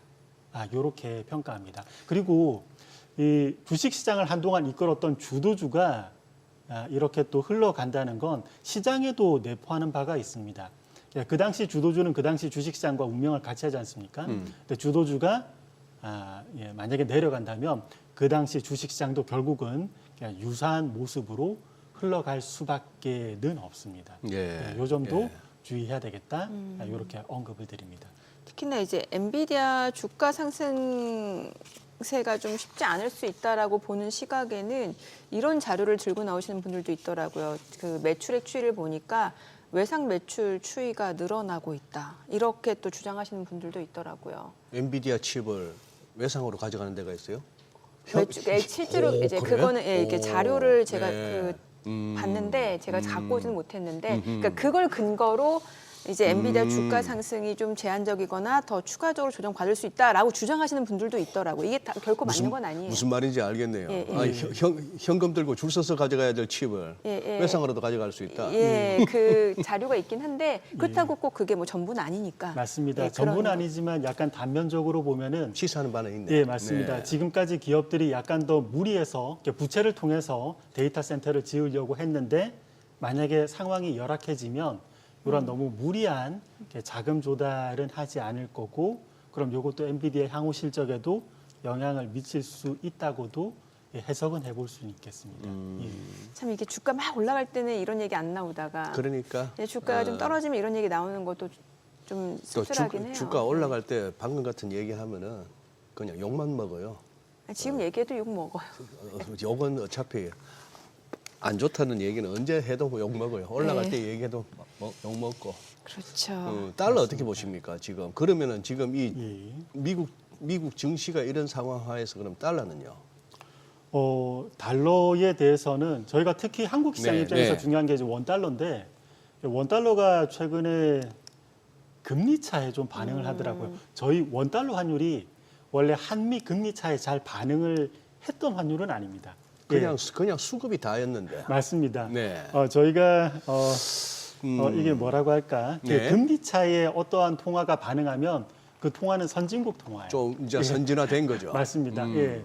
근데 저희가 어느 순간부터 금리 차에 반응하기 시작했다는 건 네. 저희도 해외 투자가 많아지면서 아하. 이루어졌던 일이 아닌가 네. 이렇게 생각합니다. 일본도 그렇지 않습니까? 네. 예. 그래서 작년 어느 언저리부터 최근까지 금리 차에 반응했는데 미국은 재정 지출을 줄이면 국채 발행 물량이 줄어들어서 미국의 장기채 금리 하락 속도가 더 빨라지고 네. 그러니까 한미 금리 차가 지금 원화 강세에 유리하게 진행이 되고 있는 거죠. 이게 지금까지 한국 시장을 비교적 견조하게 만들었던 이유기도 하다고 저는 판단합니다. 원화가 강세면 해외 투자자 입장에서는 매도 압력을 어느 정도 줄일 수 있는 거죠. 그래서 한국 시장이 조금은 더 튀었는데 향후로 보면 이렇습니다. 달러가 참 특이하게도 달러 스마일 이론이라고도 하는데 위기 상황이 되면 이러한 안전자산 선호 현상이 조금 더 강해집니다. 이때가 됐을 때 달러가 강해지면 저희 원달러 환율도 지금 1,450원, 1,460원 네. 이 정도 하는데 이거보다는 조금 더 높은 방향으로 좀 체류하지 않을까. 뭐 1,500원 위까지는 안 보시고. 그건 좀 지켜봐야 조금 되는데, 지켜봐야 될 그거는 것 좀 같다. 네. 그 가능성도 물론 없진 않지만 예. 일단은 좀 지켜볼 필요가 있고 미국 시장이 하락했을 때 달러 강세 그리고 우리 한국 시장도 압박받을 여지는 있겠다. 환율 포함해서 저희가 또 이런 말씀도 한번 전해드릴 수 있겠습니다. 국내 증시 좀 여쭤볼게요. 이제 뭐 어찌 됐건 간에 이제 미증시는 그동안 많이 올라왔기 때문에 좀 이런 밸류에이션 부담이 있을 수 있겠습니다만 국내 증시는 사실 그렇지도 않잖아요. 맞습니다. 네. 저는 미국 주식 시장은 국내 주식 시장보다 더 하락할 것 같고 국내 주식 시장은 반대로 미국 시장보다 훨씬 덜 하락할 것 같아요. 덜 오른 만큼. 맞습니다. 이게 역사적으로도 굉장히 반복됐던 상황이기도 한데 예. 대표적인 여러분 한번 2000년 사례 볼까요? 2000년 사례 하면 좀 무시무시할 수 있지만 저희가 한번 관념적으로 받아들일 수는 있을 것 같아요. 제가 지금 띄운 차트가 8페이지입니다. 8페이지 차트 한 번만 보여주시죠.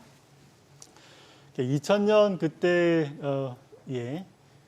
99년에서 2000년 넘어갈 때 감사합니다. 99년에서 2000년 넘어갈 때 이때 Y2K 버블이라 그래서 컴퓨터가 99년에서 2000년 인식 못한다. 그러면 이게 경제에 큰 위기가 올 수 있다. 그래서 연준에서 돈 많이 풀었습니다. 그래서 미국 시장이 좀 더 올라가고 한국은 펀더멘탈 부진을 반영해서 먼저 내려왔죠. 요즘하고 좀 비슷하지 않나요? 저희 한국 시장이 7월부터 내려왔죠. 그러다가 미국이 밸류에이션 굉장히 높았는데 이때 25배까지 갔습니다. 근데 모멘텀 감소 반영해서 미국 시장 내려오고 한국 시장도 내려왔죠. 이제 2차 하락입니다. 향후 한국이 경험할 겁니다. 자, 그런데 그 다음 미국 시장은 추가적으로 대세 하락을 더 이어갑니다. 자, 그런데 한국 시장은 하락이요? 한국 시장은 옆으로 기어버려요. 이게 어떤 거냐면 1차 하락 때 이미 충분히 내려갔다는 점. 그리고 중요한 건 그때 한국 시장이 트레일링 PBR 0.75배 부근까지 가니까 더 이상은 안 빠져요. 이게 한국 시장의 참 재미있는 점이기도 한데 IMF 제외하고는 저희 한국 시장이 트레일링 PBR 0.75배를 깬 적은 없습니다. 이게 진정한 락바텀. 그동안에 0.8 얘기는 많은데 0.75 숫자가. 맞습니다. 이게 진정한 락바텀입니다. 정말 한국이 망하지 않는 이상에는 이걸 지키죠. 그래서 저희가 뭐 요번에도 0.75배까지 갈지는 모르겠지만 저희가 미국 시장 하락에 의해서 한국 시장 추가로 하락하는 2차 하락이 진행된 이후에는 미국 시장이 설령 더 내려가더라도 저는 좀 더 그럴 가능성이 있다고 보는데 한국은 옆으로 기어버릴 가능성이 상당히 높다. 왜 그러느냐? 과거에도 그랬다. 이렇게 언급드릴 수 있겠습니다. 네, 그럼 오늘 이제 저희가 또 이제 생방송이다 보니까 준비하신 자료를 다 듣지는 못할 것 같고 언제 또 나오셔야 될 것 같은데 언제 나오시겠어요? 이 자리에서 약속을 하고 가세요. 하루 만에 다 듣기는. 불러주시면 또 다음 감사하게 주쯤에 좀 나와주세요. 한번 일정을 조율해서 보겠습니다. 네, 오늘 잘 들었습니다. 그래, 고맙습니다. 고맙습니다. 감사합니다. 네, 오늘 들으신 내용과 관련해서 더 다양한 정보 원하시는 분들은 카카오톡 채널에서 머니랩 검색하셔서 친구 추가하시기 바랍니다.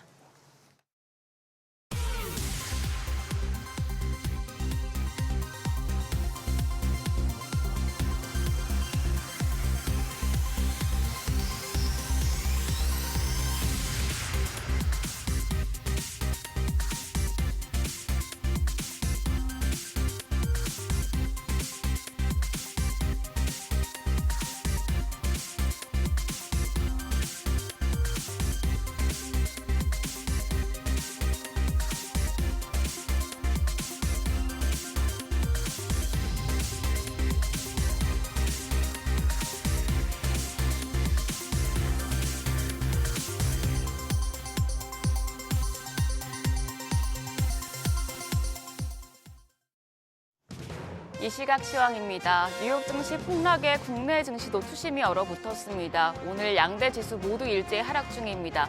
코스피가 1.77% 약세로 2,524포인트 가리키고 있고 코스닥 역시 1.83% 하락합니다. 712선에서 움직임 보여주고 있습니다. 수급 상황 보시죠. 유가증권 시장 매매 동향입니다. 오늘 외국인이 사들입니다. 215억 원의 순매수 기록 중이고요. 개인 역시도 338억 원 매수 우위 보여주고 있습니다. 다만 기관 쪽에서 600억 원 가까운 물량을 내놓고 있는 상황입니다. 코스닥 시장도 보겠습니다. 코스닥 시장 매매 동향입니다. 외국인 코스닥 시장에서도 사들입니다. 512억 원 순매수 기록 중이고 반면 기관이 100억 원 가까운 팔자 포지션 취하고 있습니다. 개인 역시도 366억 원 매도 우위 기록 중입니다. 등락률 상하이 업종 보시죠. 오늘 상승 업종이 많지 않습니다. 오늘 식품과 무선통신 서비스만 올라가는 가운데 하락폭이 큰 업종으로는 전기장비, 전기제품, 철강 업종이 이름을 올리고 있습니다. 그럼 시장 흐름을 주도하는 테마 종목별 시세 체크하겠습니다. 오늘 상승하는 섹터가 굉장히 적은 가운데 식품 쪽이 강한 모습입니다. 중국이 미국산 농축산물 등의 보복 관세를 부과하면서 국내 기업들이 반사 이익을 얻고 있습니다. 미국이 달걀 가격 폭등으로 몸살을 앓는 가운데 한국에서도 최초로 달걀을 미국으로 수출하는 사례가 나오자 관련주들 상승세가 이어지고 있는데요. 사료주 내에서는 KC피드가 14% 급등합니다. 거래가는 3,470원입니다. 미래생명자원도 12% 가까이 상승하면서 4,580원에 거래되고 있습니다. 그 밖에 고려산업이 7%대 오름세로 3,105원, 한일 사료가 5% 상승세 보여주면서 거래가 3,865원입니다. 한탑까지도 2%대 오름세 기록하고 있습니다. 미국의 에그플레이션의 육계 관련주도 반응합니다. 육계주 내에서는 하림이 2%대 오름세로 3,100원, 팜스토리가 0.48%, 마니커 FNG가 1% 가까운 상승세 보여줍니다. 마니커가 2.46% 강세, 동우팜투테이블은 하락 전환이 됐는데요. 1.23% 약세 보여지고 있습니다.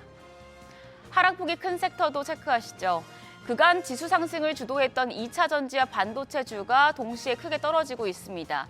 2차 전지 관련주는 간밤에 테슬라가 15% 넘게 폭락한 데 영향을 받고 있는데요. 테슬라는 미국의 경기 침체 우려와 해외 판매 실적이 급감하면서 주가가 타격을 입은 바 있습니다. 이에 2차 전지 관련주 내에서도 펜트론이 7.3% 하락하면서 1,100원, 성우가 6.78% 하락하면서 18,000원에 거래되고 있습니다. 탑머티리얼 5.26% 하락하며 거래가 3650원, MOT가 7% 떨어집니다. 거래가 8,500원이고요. 율촌화학도 5%대 약세 흐름 보여주고 있습니다. 고대역폭 메모리 HBM 관련주도 낙폭을 키우고 있습니다. 간밤 필라델피아 반도체 지수가 경기 침체 우려에 5% 가까이 폭락하자 국내 반도체 섹터도 주가가 밀리면서 지수의 하락을 주도하고 있는데요. HBM 관련주 내에서는 테크윙이 5%대 약세로 32,700원, 오픈엣지 테크놀로지는 4.8% 약세로 거래가 13,250원입니다. PSK홀딩스도 3.8% 하락합니다. 37,850원에 거래되고 있습니다. 그 밖에 K스택이 3.73% 약세로 32,300원, 한미반도체 5% 넘게 하락 중입니다. 현재 거래가 83,000원으로 집계되고 있습니다. 오늘 시장 예상했던 대로 한 2% 가까운 약세 보여주고 있는데요. 오늘 장에서 눈여겨볼 업종 어떤 게 있을지 그리고 시장 대응 전략까지 알아보겠습니다. 오늘은 트러스트 투자자문 노훈민 자문역 나오셨습니다. 어서 오세요. 안녕하십니까. 네, 지금 시진핑 중국 국가주석이 한중 관계 개선 의지를 보이면서 한한령 해제가 가까워지고 있다는 이야기가 나오고 있습니다. 주요 내용부터 짚어주시죠. 네, 최근 2월 우원식 국회의장이 시진핑 주석을 만나 본격적인 한한령 해제를 논의하면서 관련 주들의 주가 상승이 불이 붙었습니다. 특히 올해 예정되어 있던 APEC 정상회담이 10월 경주에서 열릴 예정이고 회담에서 중국 주석의 참석 가능성을 열어두었고 3월 민간문화사절단을 시작으로 5월 한한령을 해제할 것이라는 기대감에 중국 컨텐츠 관련주들이 최근 기대감을 받고 있습니다. 이번 한한령 해제 기대감으로 한국 엔터테인먼트라든지 게임, 미디어 기업들의 중국 시장에 대한 재진출을 준비하고 있으며 K 컨텐츠 수출 확대를 위한 기대감이 커지고 있습니다. 한한령은 2017년 주한미군 사드 배치 논란으로 시작되었는데 8년 만에 해제될 것으로 기대받고 있습니다. 중국의 소비 회복과 맞물려서 화장품, 면세점 그리고 콘텐츠 관련 기업들도 긍정적인 영향을 받을 것으로 전망하고 있고 5월 한한령 해제 공식 발표 여부가 투자 시장의 주요 변수가 될 것으로 전망하고 있습니다. 네, 그러면 이 중국 콘텐츠 관련주 중에 어떤 종목 좋게 보시나요? 네, 우리나라를 대표하는 감독의 봉준호 감독의 미키 17이 중국에 개봉될 것으로 예정되면서 이 분위기를 이어가고 있는데 최근 중국에서 관객 수가 3억 명을 돌파하면서 돌풍을 보이고 있는 애니메이션 너자2의 VFX 기술을 맡은 M83을 주목하고 있습니다. 이 M83은 24년 8월에 상장된 기업으로 덱스터와 자이언트 스텝과 함께 우리나라 VFX 시장을 담당하는 기업으로 지난해에는 노르웨이 기업의 최대 주주로 올라서면서 할리우드 진출도 계획을 하고 있습니다. 또한 국내에서는 빈센조라든지 한산과 노량과 같은 영화에 참여한 기록이 있고요. 또한 중국 관련 수혜주라면은 항상 게임이 꼽히는데 특히 크래프톤이 가장 큰 기대주라고 볼 수 있습니다.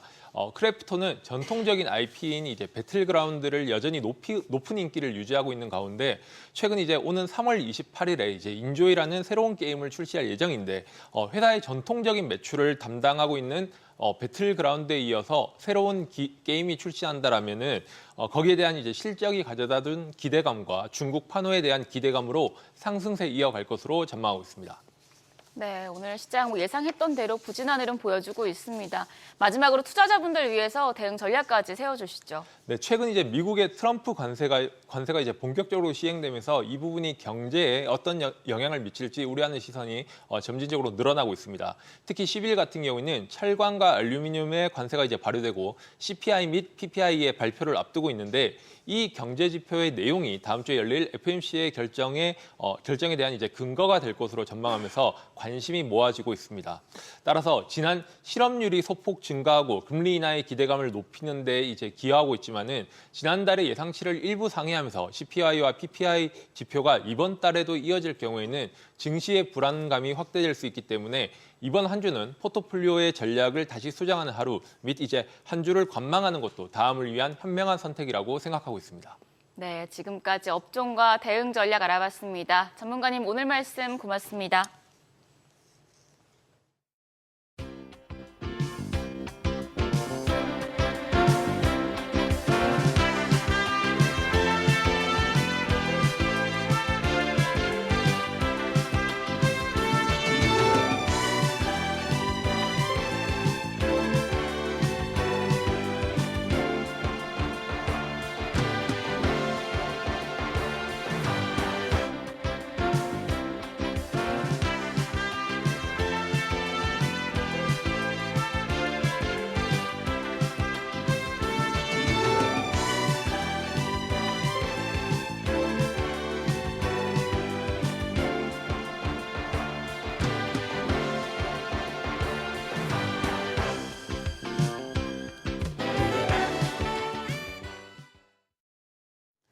네, 미국과 중국, 또 중국과 미국의 본격적인 관세 전쟁이 시작됐습니다. 두 나라는 다양한 분야에서 격한 대립을 보이고 있는데요. 최근 증시도 상반된 흐름을 나타내고 있죠. 네, 미중산업경제연구소 조영찬 소장 모시고 미국과 중국의 관계 앞으로 어떻게 될지 이야기 나눠보겠습니다. 어서 오세요. 예, 안녕하십니까? 예. 아유, 저희 프로에서도 참 오랜만에 모신 건데. 네. 소장님, 조금 입체적으로 한번 소장님의 뷰를 듣고 싶은데, 이제 미국과 중국 간의 뭐 관세 전쟁 차원을 넘어서 기본적으로 이제 관세를 어떻게 보시나 싶어가지고 지금 어제 나온 뉴스 중에 눈길을 끄는 게 마크 칸이 이제 새롭게 캐나다 총리가 될 이 양반이 보니까 미국하고 한판 싸울 심산이더라고요. 그리고 또 나온 뉴스가 그 5대5 바로 위에 그 온타리오주 거기서 전기가 미국으로 넘어오는데 뭐 요금을 얼마나 올린다더라 20%를 갑자기 올린다고 그런 식이에요. 그러다가 어제부터 또 중국은 미국산 농축산물에 뭐 10 내지 15% 관세 때리고 자 이렇게 되고 있는데 지금 기본적으로 지금 트럼프 대통령 취임 때부터 이제 문제가 되고 있는 이 관세 소장님 어떻게 파악하고 계십니까? 네, 관세는 뭐 트럼프의 그 정책 공약이죠. 네. 미국을 황금지대로 만드는 키가 관세에 있기 때문에 네. 미국이 중국에 대해서 10% 플러스 또 10% 관세를 부과했습니다. 여기에 대해서 전인대에서 단 한 가지 왕위가 평가를 했는데요. 미국의 부당한 압력을 가하면은 결탄코 단호하게 대항하겠다고 이야기를 했습니다. 이에 따라서 월요일부터는 중국이 미국산 농산물 740품목에 대해서 관세를 이제 부과하게 됐는데요. 최대한 15%까지 부과가 됩니다. 하지만 중국 같은 경우에는 농산물 수입이 원유 수입보다 한 600억 달러 정도가 더 많습니다. 그러다 보니까 이번 관세 대상되는 품목이 223억 달러 정도니까 전체 미국 수입량이 한 350억 달러 됩니다. 3분의 2 정도가 되는데 이 부분은 관세를 인상하더라도 고스란히 중국이 부담해야 되는 부분이고요. 네. 미국을 대체해서 계절적으로 다른 중남미 쪽으로 수입선을 바꿨을 경우에는 아무래도 농산물 가격이 농축산물이 되겠죠. 한 20% 정도 더 올라가기 때문에 중국 입장에서는 상당히 좀 불리한 관세 카드를 쓴 것은 아닌가 보여집니다. 이제 트럼프 입장에서는 이런데도 불구하고 꿈쩍도 안 하는 것은 공장이 절대 시장을 이길 수 없다는 논리 때문에 그런데요. 이제 앞으로 현실적으로 중국 같은 경우에 미국에 대해서 관세를 계속 인상을 시키겠지만 앞으로도 이 부분과 관련해서도 트럼프 같은 경우는 계속 강경 자세를 볼 가능성이 큰데요. 아무래도 중국산 최첨단 제품이라고 할 수 있는 전기 자동차라든지 그리고 배터리 그리고 전기 전자 제품, 철강뿐만 아니라 선박까지 이르기까지 중국은 미국보다 공업 생산량이 무려 500배 정도가 달한다고 합니다. 아무래도 관세 전쟁이 심화됐을 경우에 중국은 공급 과잉의 덫에 걸려가지고 아무래도 상당히 좀 어려움을 겪을 가능성이 있는데요. 벌써 1월 달부터 디프레이션 압력이 나타나면서 1, 2월 달 중국의 소비자 물가 지수가 0.7% 하락을 했는데요. 13개월 만에 하락세로 돌아섰기 때문에 중국 입장에서 시간을 끌수록 미국 페이스에 말려들 가능성이 크지 않나 보여집니다. 아니, 지금 6월 달에 트럼프 대통령하고 시진핑 주석 지금 뭐 정상회담을 개최하는 방안을 논의 중이라고 하는데 이게 이른바 벌스데이 서밋이라면서요. 네, 지금 현재 그 평화 공존이 필요하다고 왕이 외교부장이 이야기를 했는데요. 관세 부과 후에 이런 것은 아무래도 중국 같은 경우에도 여러 관세 부과 정책을 썼습니다. 뭐 히토리라든지 중요 전략 물자에 대해서 수출을 제한을 한다든지, 그리고 비관세 장벽을 통해서 뭐 인텔을 비롯해서 뭐 다른 기업에 대해서도 그 독과점과 관련된 위반을 조사하겠다. 그리고 미국에 상응하는 여러 가지 수출 통제뿐만 아니라 첨단 기술과 관련된 여러 그 제품에 대해서도 수입을 규제하고 있는데 앞으로도 이런 현상들은 계속 일어나지 않을까 보여집니다. 이제 트럼프 같은 경우에는 관세 전쟁이 계속 펼쳐지면 정치적으로나 경제적으로는 상당히 좀 이익을 보는 부분들이 많겠고요. 또 장기적으로는 글로벌 리더십이 약화되는 모습을 보여줍니다. 아무래도 이번 그 동맹국뿐만 아니라 그 브릭스 플러스 국가들이죠. 중국을 비롯한 러시아 같은 경우에도 달러의 그 기본 체제에 대해서 아무래도 이탈할 가능성이 크고요. 또한 동맹국들이 미국의 국제 질서에 협조하지 않는다는 측면에서 미국에게는 좀 악재가 되겠지만 단기적으로 뭐 경제나 정치적 이익이 되는 측면에서 보면은 트럼프는 이번 관세 정책을 계속 밀고 나가지 않을까 보여집니다. 아까 소장님 말씀하셨잖아요. 중국이 미국에다가 미국의 농축산물에 대해서 관세를 갖다 부과했는데 많으면 15%. 그만큼 비싸지는 거 아닙니까?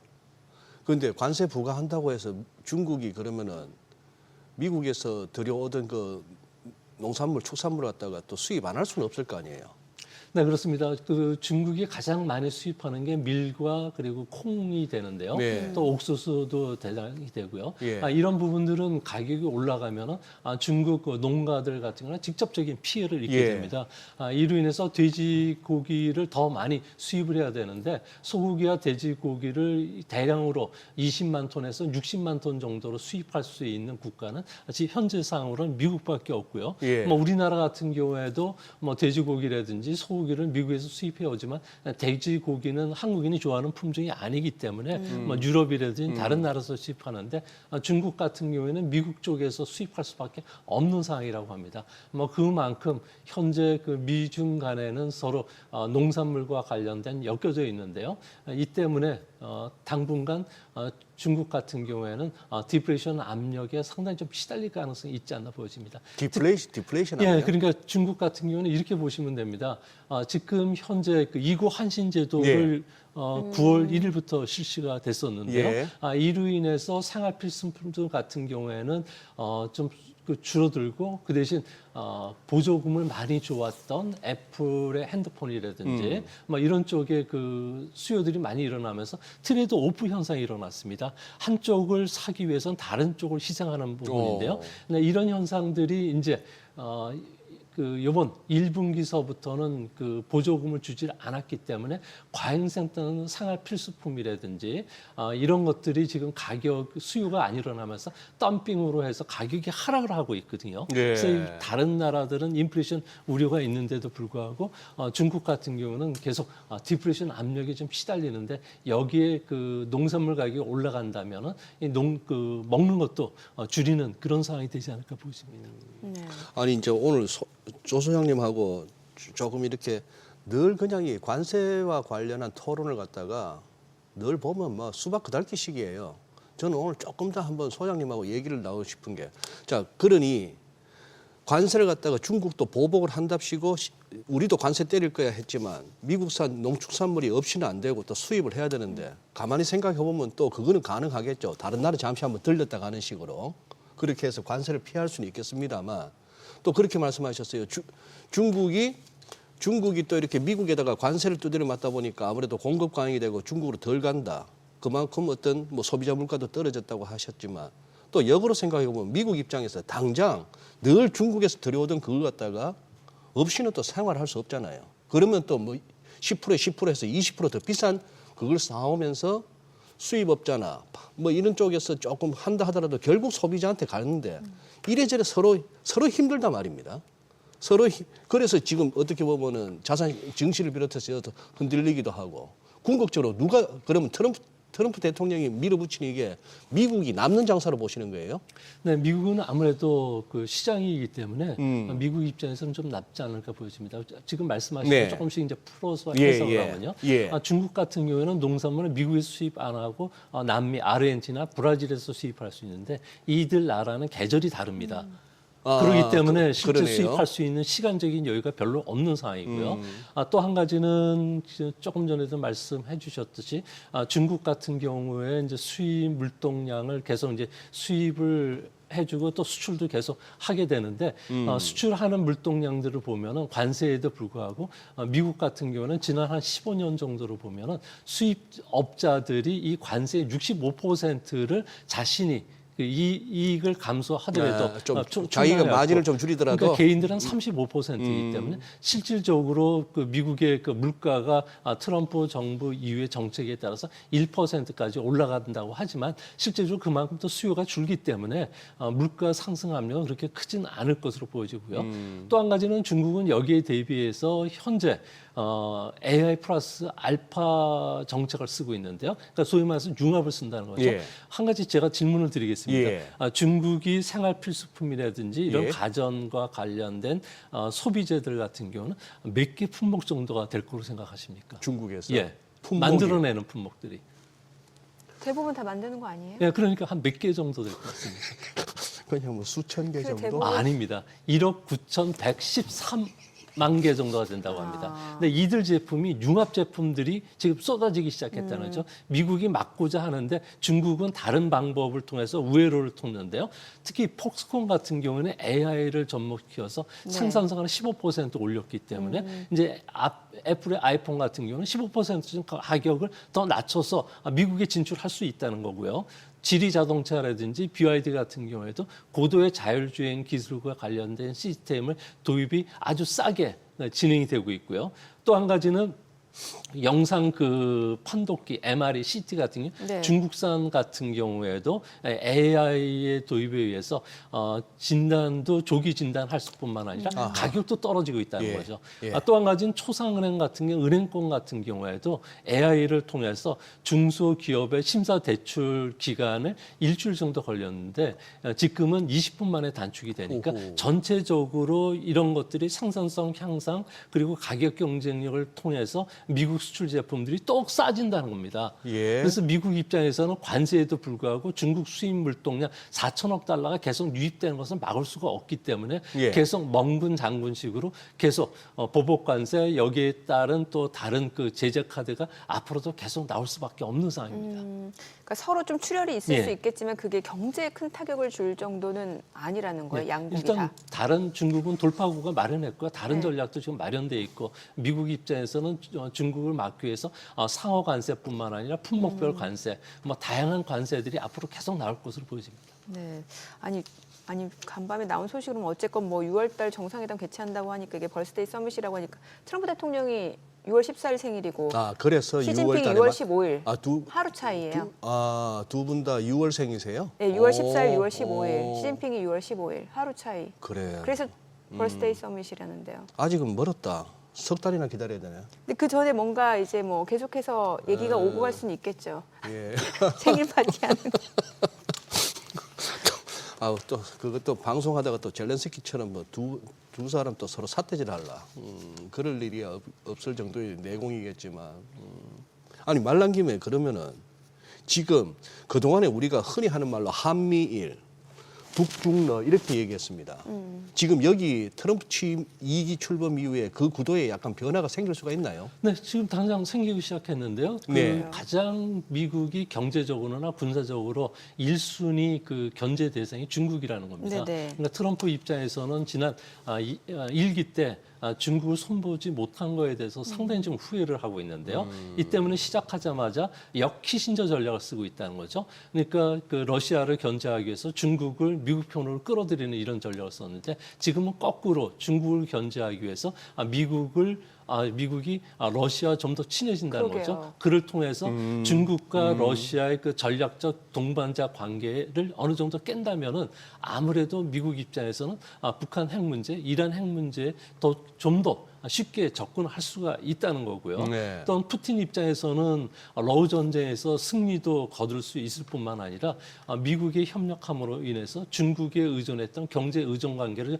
떨어뜨리고 그리고 전후의 복구 사업에도 좀 탄력을 부을 수 있다는 거고요. 또 서방 세계 간에 그 이간질을 시켜가지고 그 분리시키는 일석삼조의 효과가 있기 때문에 양쪽이 윈윈하는 결과가 지금 나타난다. 그런 측면에서 보면은 동북아 지역은 미국과 중국이 직접적으로 충돌하는 가장 그 위험한 지역이 되지 않을까 보입니다.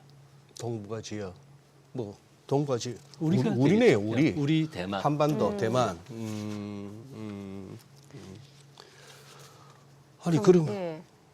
그렇게 아니 어제였나요? 북한이 또 뭐 우리 한미 연합 훈련 시작했다고 또 한 방 쐈지 않습니까? 근데 그걸 왜 서해로 쐈더만?